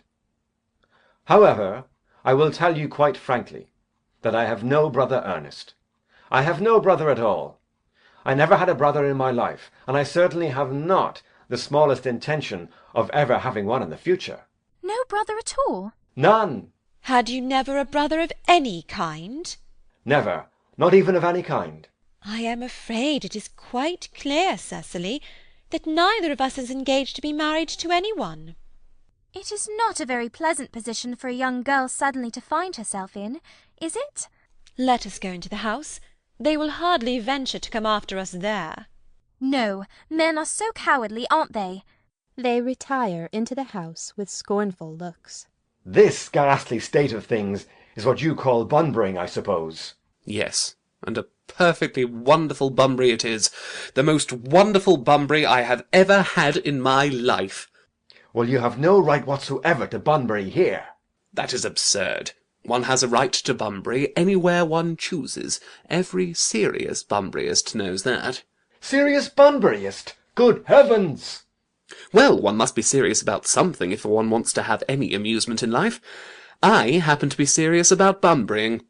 What on earth you are serious about, I haven't got the remotest idea. About everything, I should fancy. You have such an absolutely trivial nature. Well, the only small satisfaction I have in the whole of this wretched business is that your friend de Bunbury is quite exploded. You won't be able to run down to the country quite so often as you used to do, dear Algy. And a very good thing, too. Your brother is a little off colour, isn't he, dear Jack? You won't be able to disappear to London quite so frequently as your wicked custom was, and not a bad thing either. As for your conduct towards Miss Cardew, I must say that your taking in a sweet, simple, innocent girl like that is quite inexcusable, to say nothing of the fact that she is my ward. I can see no possible defence at all for your deceiving a brilliant, clever, thoroughly experienced young lady like Miss Fairfax, to say nothing of the fact that she is my cousin. I wanted to be engaged to Gwendolen. That is all. I love her. Well, I simply wanted to be engaged to Cecily. I adore her. There is certainly no chance of your marrying Miss Cardew. I don't think there is much likelihood, Jack, of you and Miss Fairfax being united. Well, that is no business of yours. If it was my business, I wouldn't talk about it. Begins to eat muffins. It is very vulgar to talk about one's business. Only people like stockbrokers do that, and then merely at dinner parties. How can you sit there calmly eating muffins when we are in this horrible trouble I can't make out? You seem to me to be perfectly heartless. Well, I can't eat muffins in an agitated manner. The butter would probably get on my cuffs. One should always eat muffins quite calmly. It is the only way to eat them. I say it's perfectly heartless you're eating muffins at all, under the circumstances. When I am in trouble, eating is the only thing that consoles me. Indeed, when I am in really great trouble, as anyone who knows me intimately will tell you, I refuse everything except food and drink. At the present moment, I am eating muffins because I am unhappy. Besides, I am particularly fond of muffins. Well, that is no reason why you should eat them all in that greedy way. Takes muffins from Algernon. Offering tea cake. I wish you would have tea cake instead. I don't like tea cake. Good heavens! I suppose a man may eat his own muffins in his own garden. But you have just said it was perfectly heartless to eat muffins. I said it was perfectly heartless of you, under the circumstances. That is a very different thing. That may be, but the muffins are the same. He seizes the muffin dish from Jack. Algy, I wish to goodness you would go. You can't possibly ask me to go without having some dinner. It's absurd. I never go without my dinner. No one ever does. except vegetarians and people like that. Besides, I have just made arrangements with Dr. Chasuble to be christened at 5:45 under the name of Ernest. My dear fellow, the sooner you give up that nonsense the better. I made arrangements this morning with Dr. Chasuble to be christened myself at 5:30, and I naturally will take the name of Ernest. Gwendolen would wish it. We can't both be christened Ernest. It's absurd. Besides, I have a perfect right to be christened if I like. There is no evidence at all that I have ever been christened by anybody. I should think it extremely probable I never was, and so does Dr. Chasuble. It is entirely different in your case. You have been christened already. Yes, but I have not been christened for years. Yes, but you have been christened. That is the important thing. Quite so. So I know my constitution can stand it. If you are not quite sure about your ever having been christened, I must say I think it is rather dangerous your venturing on it now. It might make you very unwell. You can hardly have forgotten that someone very closely connected with you was very nearly carried off this week in Paris by a severe chill. Yes, but you said yourself that a severe chill was not hereditary. It usedn't to be, I know, but I dare say it is now. Science is always making wonderful improvements in things. Picking up the muffin dish. Oh, that is nonsense. You are always talking nonsense. Jack, you are at the muffins again. I wish you wouldn't. There are only 2 left. Takes them. I told you I was particularly fond of muffins. But I hate tea cake. Why on earth, then, do you allow tea cake to be served up for your guests? What ideas you have of hospitality! Algernon, I have already told you to go. I don't want you here. Why don't you go? I haven't quite finished my tea yet, and there is still 1 muffin left. Jack groans and sinks into a chair. Algernon still continues eating. End of Act 2. Third Act. Scene: Morning room at the manor house. Gwendolen and Cecily are at the window, looking out into the garden. The fact that they did not follow us at once into the house, as anyone else would have done, seems to me to show that they have some sense of shame left. They have been eating muffins. That looks like repentance. They don't seem to notice us at all. Couldn't you cough? But I haven't got a cough. They're looking at us. What effrontery! They're approaching. That's very forward of them. Let us preserve a dignified silence. Certainly. It's the only thing to do now. Enter Jack, followed by Algernon. They whistle some dreadful popular air from a British opera. This dignified silence seems to produce an unpleasant effect. A most distasteful one. But we will not be the first to speak. Certainly not. Mr. Worthing, I have something very particular to ask you. Much depends on your reply. Gwendolen, your common sense is invaluable. Mr. Moncrieff, kindly answer me the following question. Why did you pretend to be my guardian's brother? In order that I might have an opportunity of meeting you. To Gwendolen. That certainly seems a satisfactory explanation, does it not? Yes, dear, if you can believe him. I don't, but that does not affect the wonderful beauty of his answer. True, in matters of grave importance, style, not sincerity, is the vital thing. Mr. Worthing, what explanation can you offer to me for pretending to have a brother? Was it in order that you might have an opportunity of coming up to town to see me as often as possible? Can you doubt it, Miss Fairfax? I have the gravest doubts upon the subject. But I intend to crush them. This is not the moment for German scepticism. Moving to Cecily. Their explanations appear to be quite satisfactory, especially Mr. Worthing's. That seems to me to have the stamp of truth upon it. I am more than content with what Mr. Moncrieff said. His voice alone inspires one with absolute credulity. Then you think we should forgive them? Yes. I mean no. True, I had forgotten. There are principles at stake that one cannot surrender. Which of us should tell them? The task is not a pleasant one. Could we not both speak at the same time? An excellent idea. I nearly always speak at the same time as other people. Will you take the time from me? Certainly. Gwendolen beats time with uplifted finger. Your Christian names are still an insuperable barrier. That is all. Our Christian names? Is that all? But we are going to be christened this afternoon. For my sake you're prepared to do this terrible thing? I am. To please me, you are ready to face this fearful ordeal? I am. How absurd to talk of the equality of the sexes. Where questions of self-sacrifice are concerned, men are infinitely beyond us. We are. Clasps hands with Algernon. They have moments of physical courage of which we women know absolutely nothing. To Jack. Darling. To Cecily. Darling. They fall into each other's arms. Enter Merriman. When he enters, he coughs loudly, seeing the situation.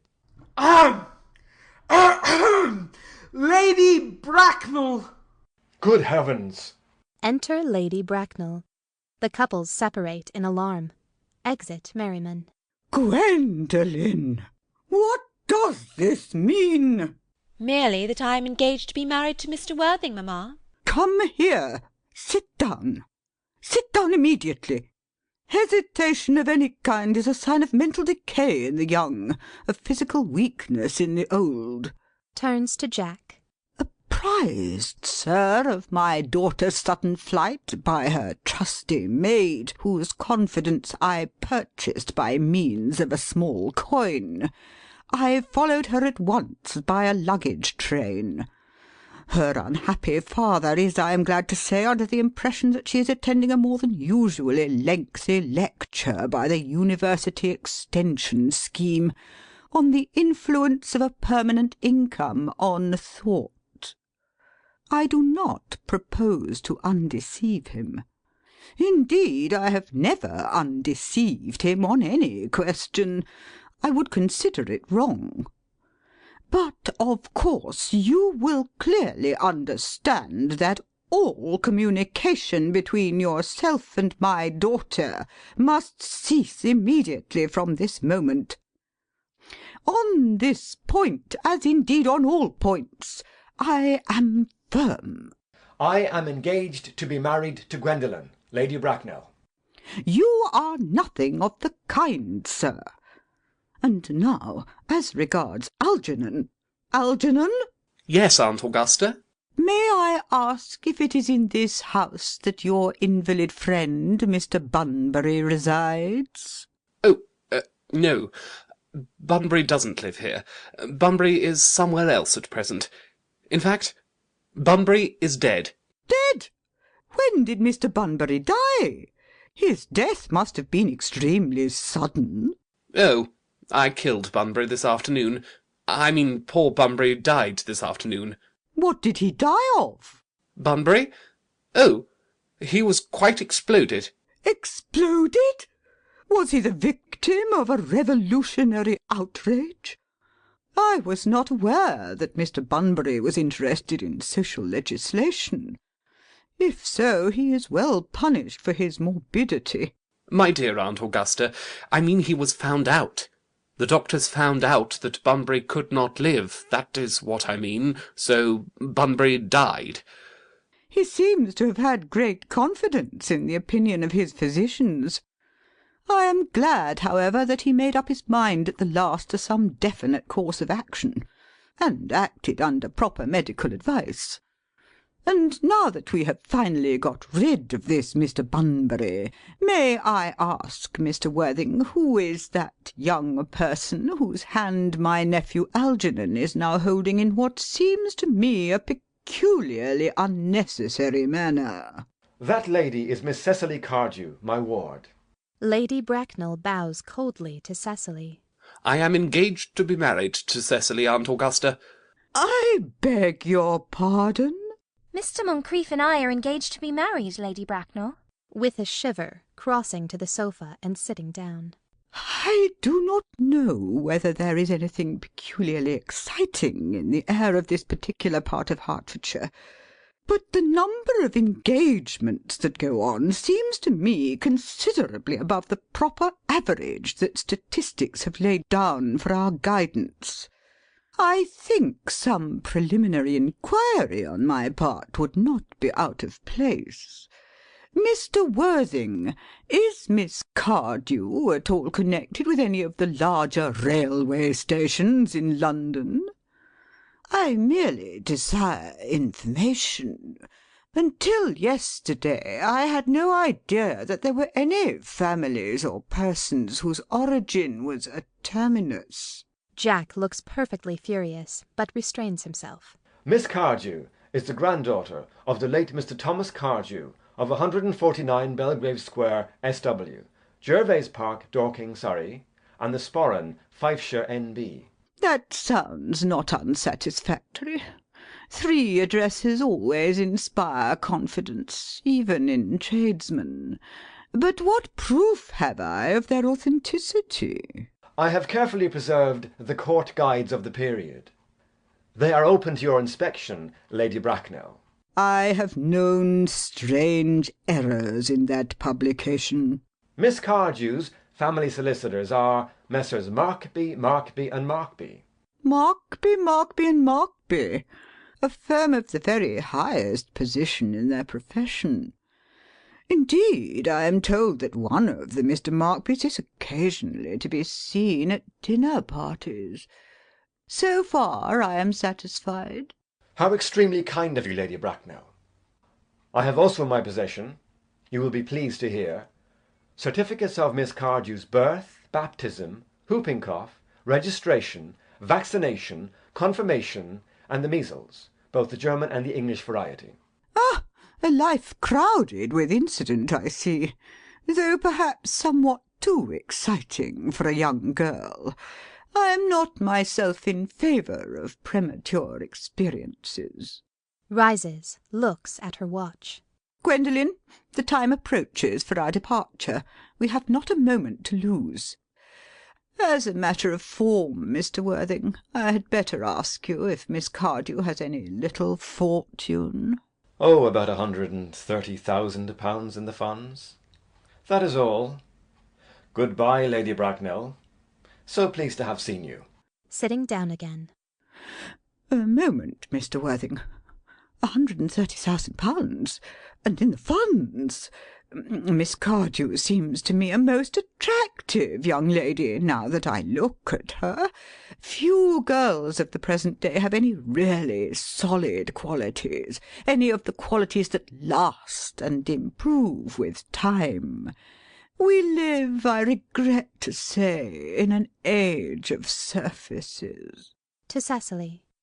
Come over here, dear. Cecily goes across. Pretty child.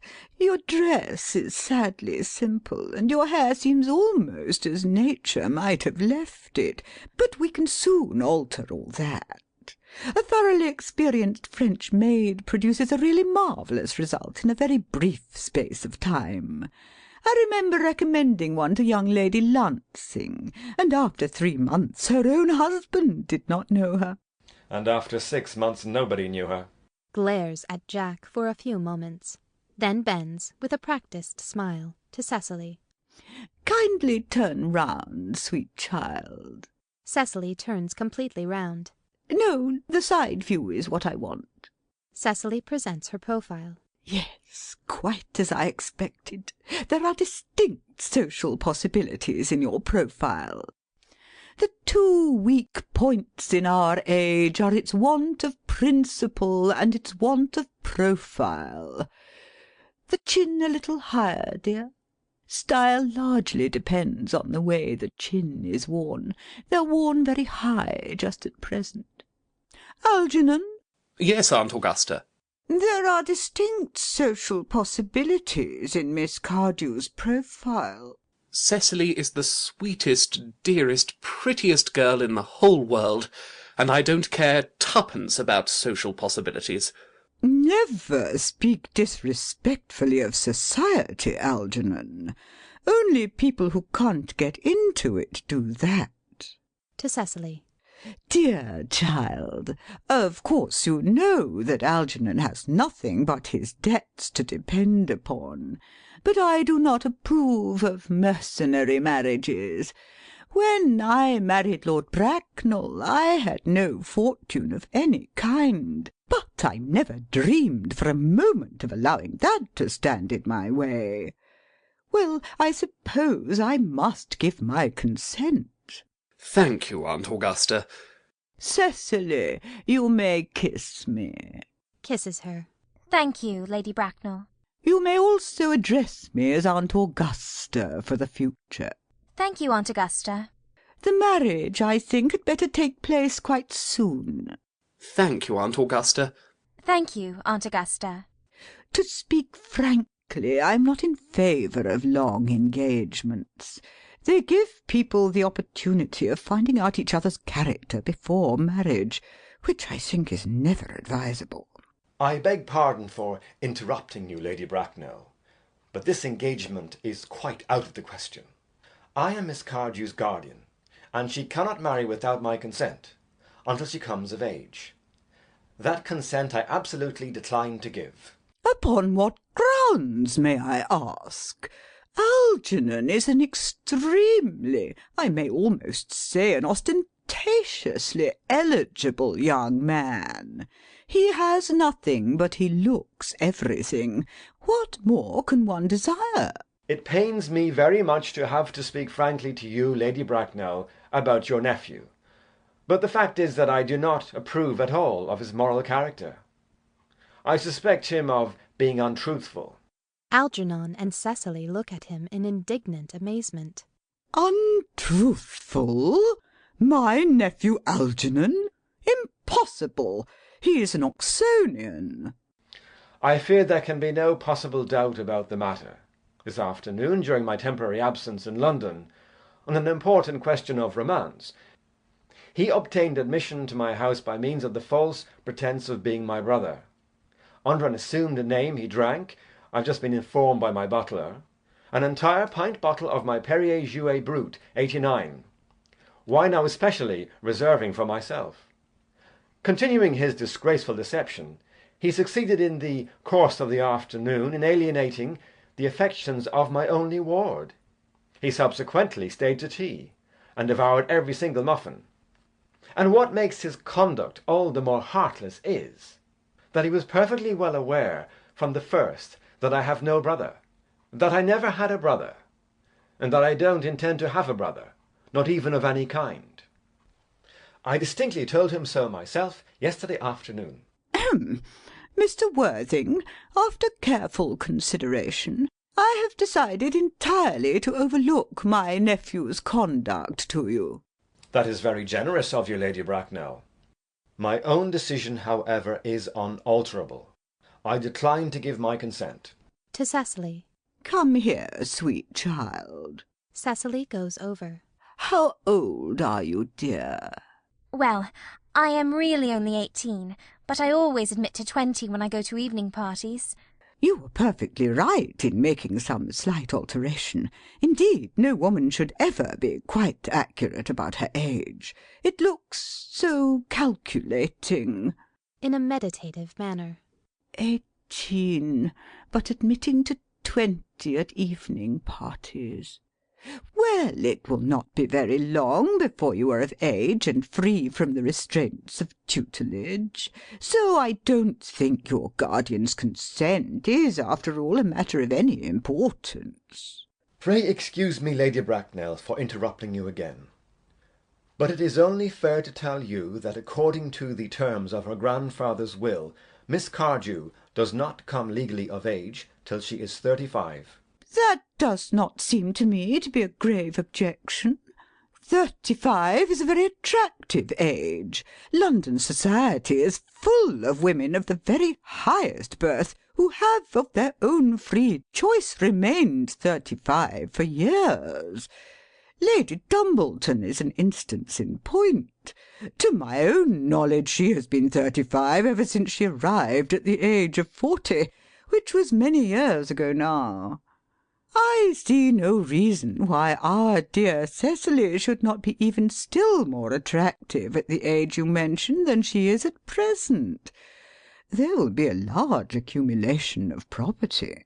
Algy, could you wait for me till I was 35? Of course I could, Cecily. You know I could. Yes, I felt it instinctively. But I couldn't wait all that time. I hate waiting even 5 minutes for anybody. It always makes me rather cross. I am not punctual myself, I know, but I do like punctuality in others, and waiting, even to be married, is quite out of the question.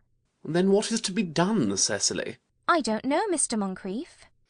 My dear Mr. Worthing, as Miss Cardew states positively that she cannot wait till she is 35, a remark which I am bound to say seems to me to show a somewhat impatient nature, I would beg of you to reconsider your decision. But, my dear Lady Bracknell, the matter is entirely in your own hands. The moment you consent to my marriage with Gwendolen, I will most gladly allow your nephew to form an alliance with my ward. Rising and drawing herself up. You must be quite aware that what you propose is out of the question. Then a passionate celibacy is all that any of us can look forward to. That is not the destiny I propose for Gwendolen. Algernon, of course, can choose for himself. Pulls out her watch. Come, dear. Gwendolen rises. We have already missed 5, if not 6 trains. To miss any more might expose us to comment on the platform. Enter Dr. Chasuble. Everything is quite ready for the christenings. The christenings, sir? Is not that somewhat premature? Looking rather puzzled, and pointing to Jack and Algernon. Both these gentlemen have expressed a desire for immediate baptism. At their age? The idea is grotesque and irreligious. Algernon, I forbid you to be baptized. I will not hear of such excesses. Lord Bracknell would be highly displeased if he learned that that was the way in which you wasted your time and money. Am I to understand, then, that there are to be no christenings at all this afternoon? I don't think that, as things are now, it would be of much practical value to either of us, Dr. Chasuble. I am grieved to hear such sentiments from you, Mr. Worthing. They savour of the heretical views of the Anabaptists, views that I have completely refuted in 4 of my unpublished sermons. However, as your present mood seems to be one peculiarly secular, I will return to the church at once. Indeed, I have just been informed by the pew opener that for the last hour and a half Miss Prism has been waiting for me in the vestry. Starting. Miss Prism? Did I hear you mention a Miss Prism? Yes, Lady Bracknell. I am on my way to join her. Pray allow me to detain you for a moment. This matter may prove to be one of vital importance to Lord Bracknell and myself. Is this Miss Prism a female of repellent aspect, remotely connected with education? She is the most cultivated of ladies, and the very picture of respectability. It is obviously the same person. May I ask what position she holds in your household? I am a celibate, madam. Miss Prism, Lady Bracknell, has been for the last 3 years Miss Cardew's esteemed governess and valued companion. In spite of what I hear of her, I must see her at once. Let her be sent for. Looking off. She approaches. She is nigh. Enter Miss Prism hurriedly. I was told you expected me in the vestry, dear Canon. I have been waiting for you there for 1 hour and 3/4. Catches sight of Lady Bracknell, who has fixed her with a stony glare. Miss Prism grows pale and quails. She looks anxiously round, as if desirous to escape. Prism! Miss Prism bows her head in shame. Come here, Prism. Miss Prism approaches in a humble manner. Prism, where is that baby? General consternation. The canon starts back in horror.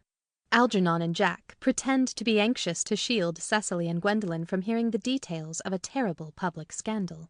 28 years ago, Prism, you left Lord Bracknell's house, number 104 Upper Grosvenor Street, in charge of a perambulator that contained a baby of the male sex. You never returned. A few weeks later, through the elaborate investigations of the Metropolitan Police, the perambulator was discovered at midnight, standing by itself in a remote corner of Bayswater. It contained the manuscript of a 3-volume novel of more than usually revolting sentimentality. Miss Prism starts in involuntary indignation. But the baby was not there. Everyone looks at Miss Prism. Prism, where is that baby? Lady Bracknell, I admit with shame that I do not know. I only wish I did. The plain facts of the case are these.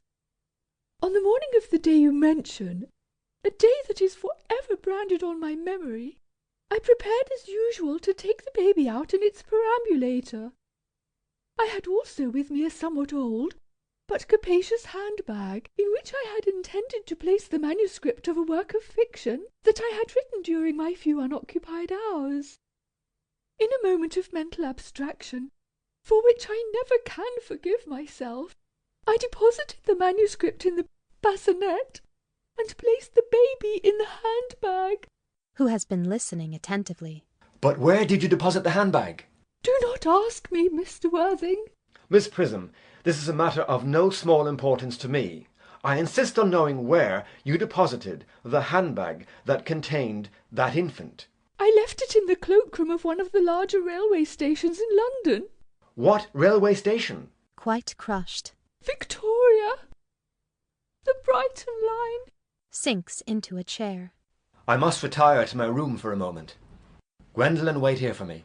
If you are not too long, I will wait here for you all my life. Exit Jack in great excitement. What do you think this means, Lady Bracknell? I dare not even suspect, Dr. Chasuble. I need hardly tell you that in families of high position strange coincidences are not supposed to occur. They are hardly considered the thing. Noises heard overhead as if someone was throwing trunks about. Everyone looks up. Uncle Jack seems strangely agitated. Your guardian has a very emotional nature. This noise is extremely unpleasant. It sounds as if he was having an argument. I dislike arguments of any kind. They are always vulgar and often convincing. Looking up. It has stopped now. The noise is redoubled. I wish he would arrive at some conclusion. This suspense is terrible. I hope it will last. Enter Jack with a handbag of black leather in his hand, rushing over to Miss Prism. Is this the handbag, Miss Prism? Examine it carefully before you speak. The happiness of more than one life depends on your answer. It seems to be mine. Yes, here is the injury it received through the upsetting of a Gower Street omnibus in younger and happier days. Here is the stain on the lining caused by the explosion of a temperance beverage, an incident that occurred at Leamington. And here, on the lock, are my initials. I had forgotten that in an extravagant mood I had had them placed there. The bag is undoubtedly mine. I am delighted to have it so unexpectedly restored to me.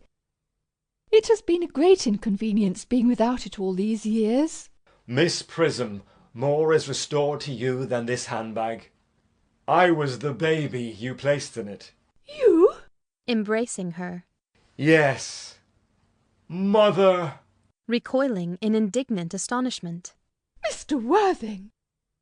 I am unmarried. Unmarried? I do not deny that is a serious blow. But after all, who has the right to cast a stone against one who has suffered? Cannot repentance wipe out an act of folly? Why should there be one law for men and another for women? Mother, I forgive you. Tries to embrace her again. Mr. Worthing, there is some error. Pointing to Lady Bracknell. There is the lady who can tell you who you really are. Lady Bracknell, I hate to seem inquisitive, but would you kindly inform me who I am? I am afraid that the news I have to give you will not altogether please you.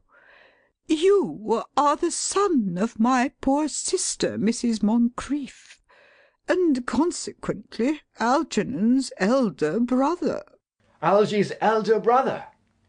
Then I have a brother after all. I knew I had a brother. I always said I had a brother. Cecily, how could you have ever doubted that I had a brother?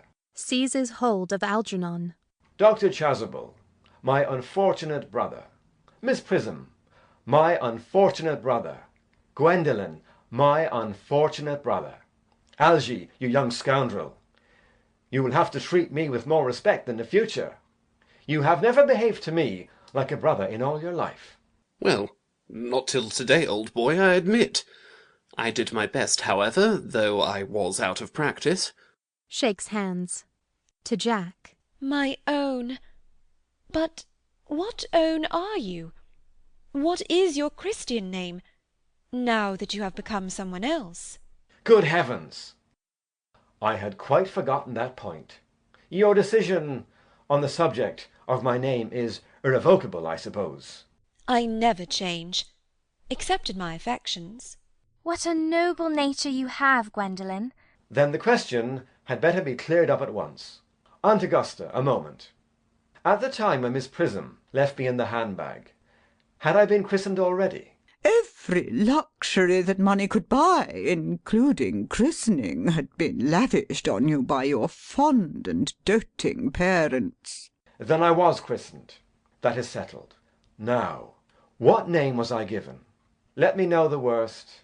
Being the eldest son, you were naturally christened after your father. Yes, but what was my father's Christian name? I cannot at the present moment recall what the General's Christian name was, but I have no doubt he had one. He was eccentric, I admit, but only in later years. And that was the result of the Indian climate, and marriage, and indigestion, and other things of that kind. Algy, can't you recollect what our father's Christian name was? My dear boy, we were never even on speaking terms. He died before I was a year old. His name would appear in the army lists of the period, I suppose, Aunt Augusta? The General was essentially a man of peace, except in his domestic life. But I have no doubt his name would appear in any military directory. The army lists of the last 40 years are here. These delightful records should have been my constant study. Rushes to the bookcase and tears the books out. M. Generals. Mallam, Maxbohm, Magley. What ghastly names they have. Markby, Migsby, Mobbs, Moncrieff. Lieutenant, 1840. Captain, Lieutenant Colonel. Colonel, General, 1869. Christian names, Ernest John. Puts book very quietly down and speaks quite calmly. I always told you, Gwendolen, my name was Ernest, didn't I? Well, it is Ernest after all. I mean, it naturally is Ernest. Yes, I remember now that the General was called Ernest. I knew I had some particular reason for disliking the name. Ernest! My own Ernest! I felt from the first that you could have no other name. Gwendolen, it is a terrible thing for a man to find out suddenly that all his life he has been speaking nothing but the truth. Can you forgive me? I can, for I feel that you are sure to change. My own one. To Miss Prism. Laetitia. Embraces her. Frederick! At last! Cecily. Embraces her. At last. Gwendolen. Embraces her. At last. My nephew, you seem to be displaying signs of triviality. On the contrary, Aunt Augusta, I've now realized, for the first time in my life, the vital importance of being earnest. Tableau. End of Act 3. And end of The Importance of Being Earnest by Oscar Wilde.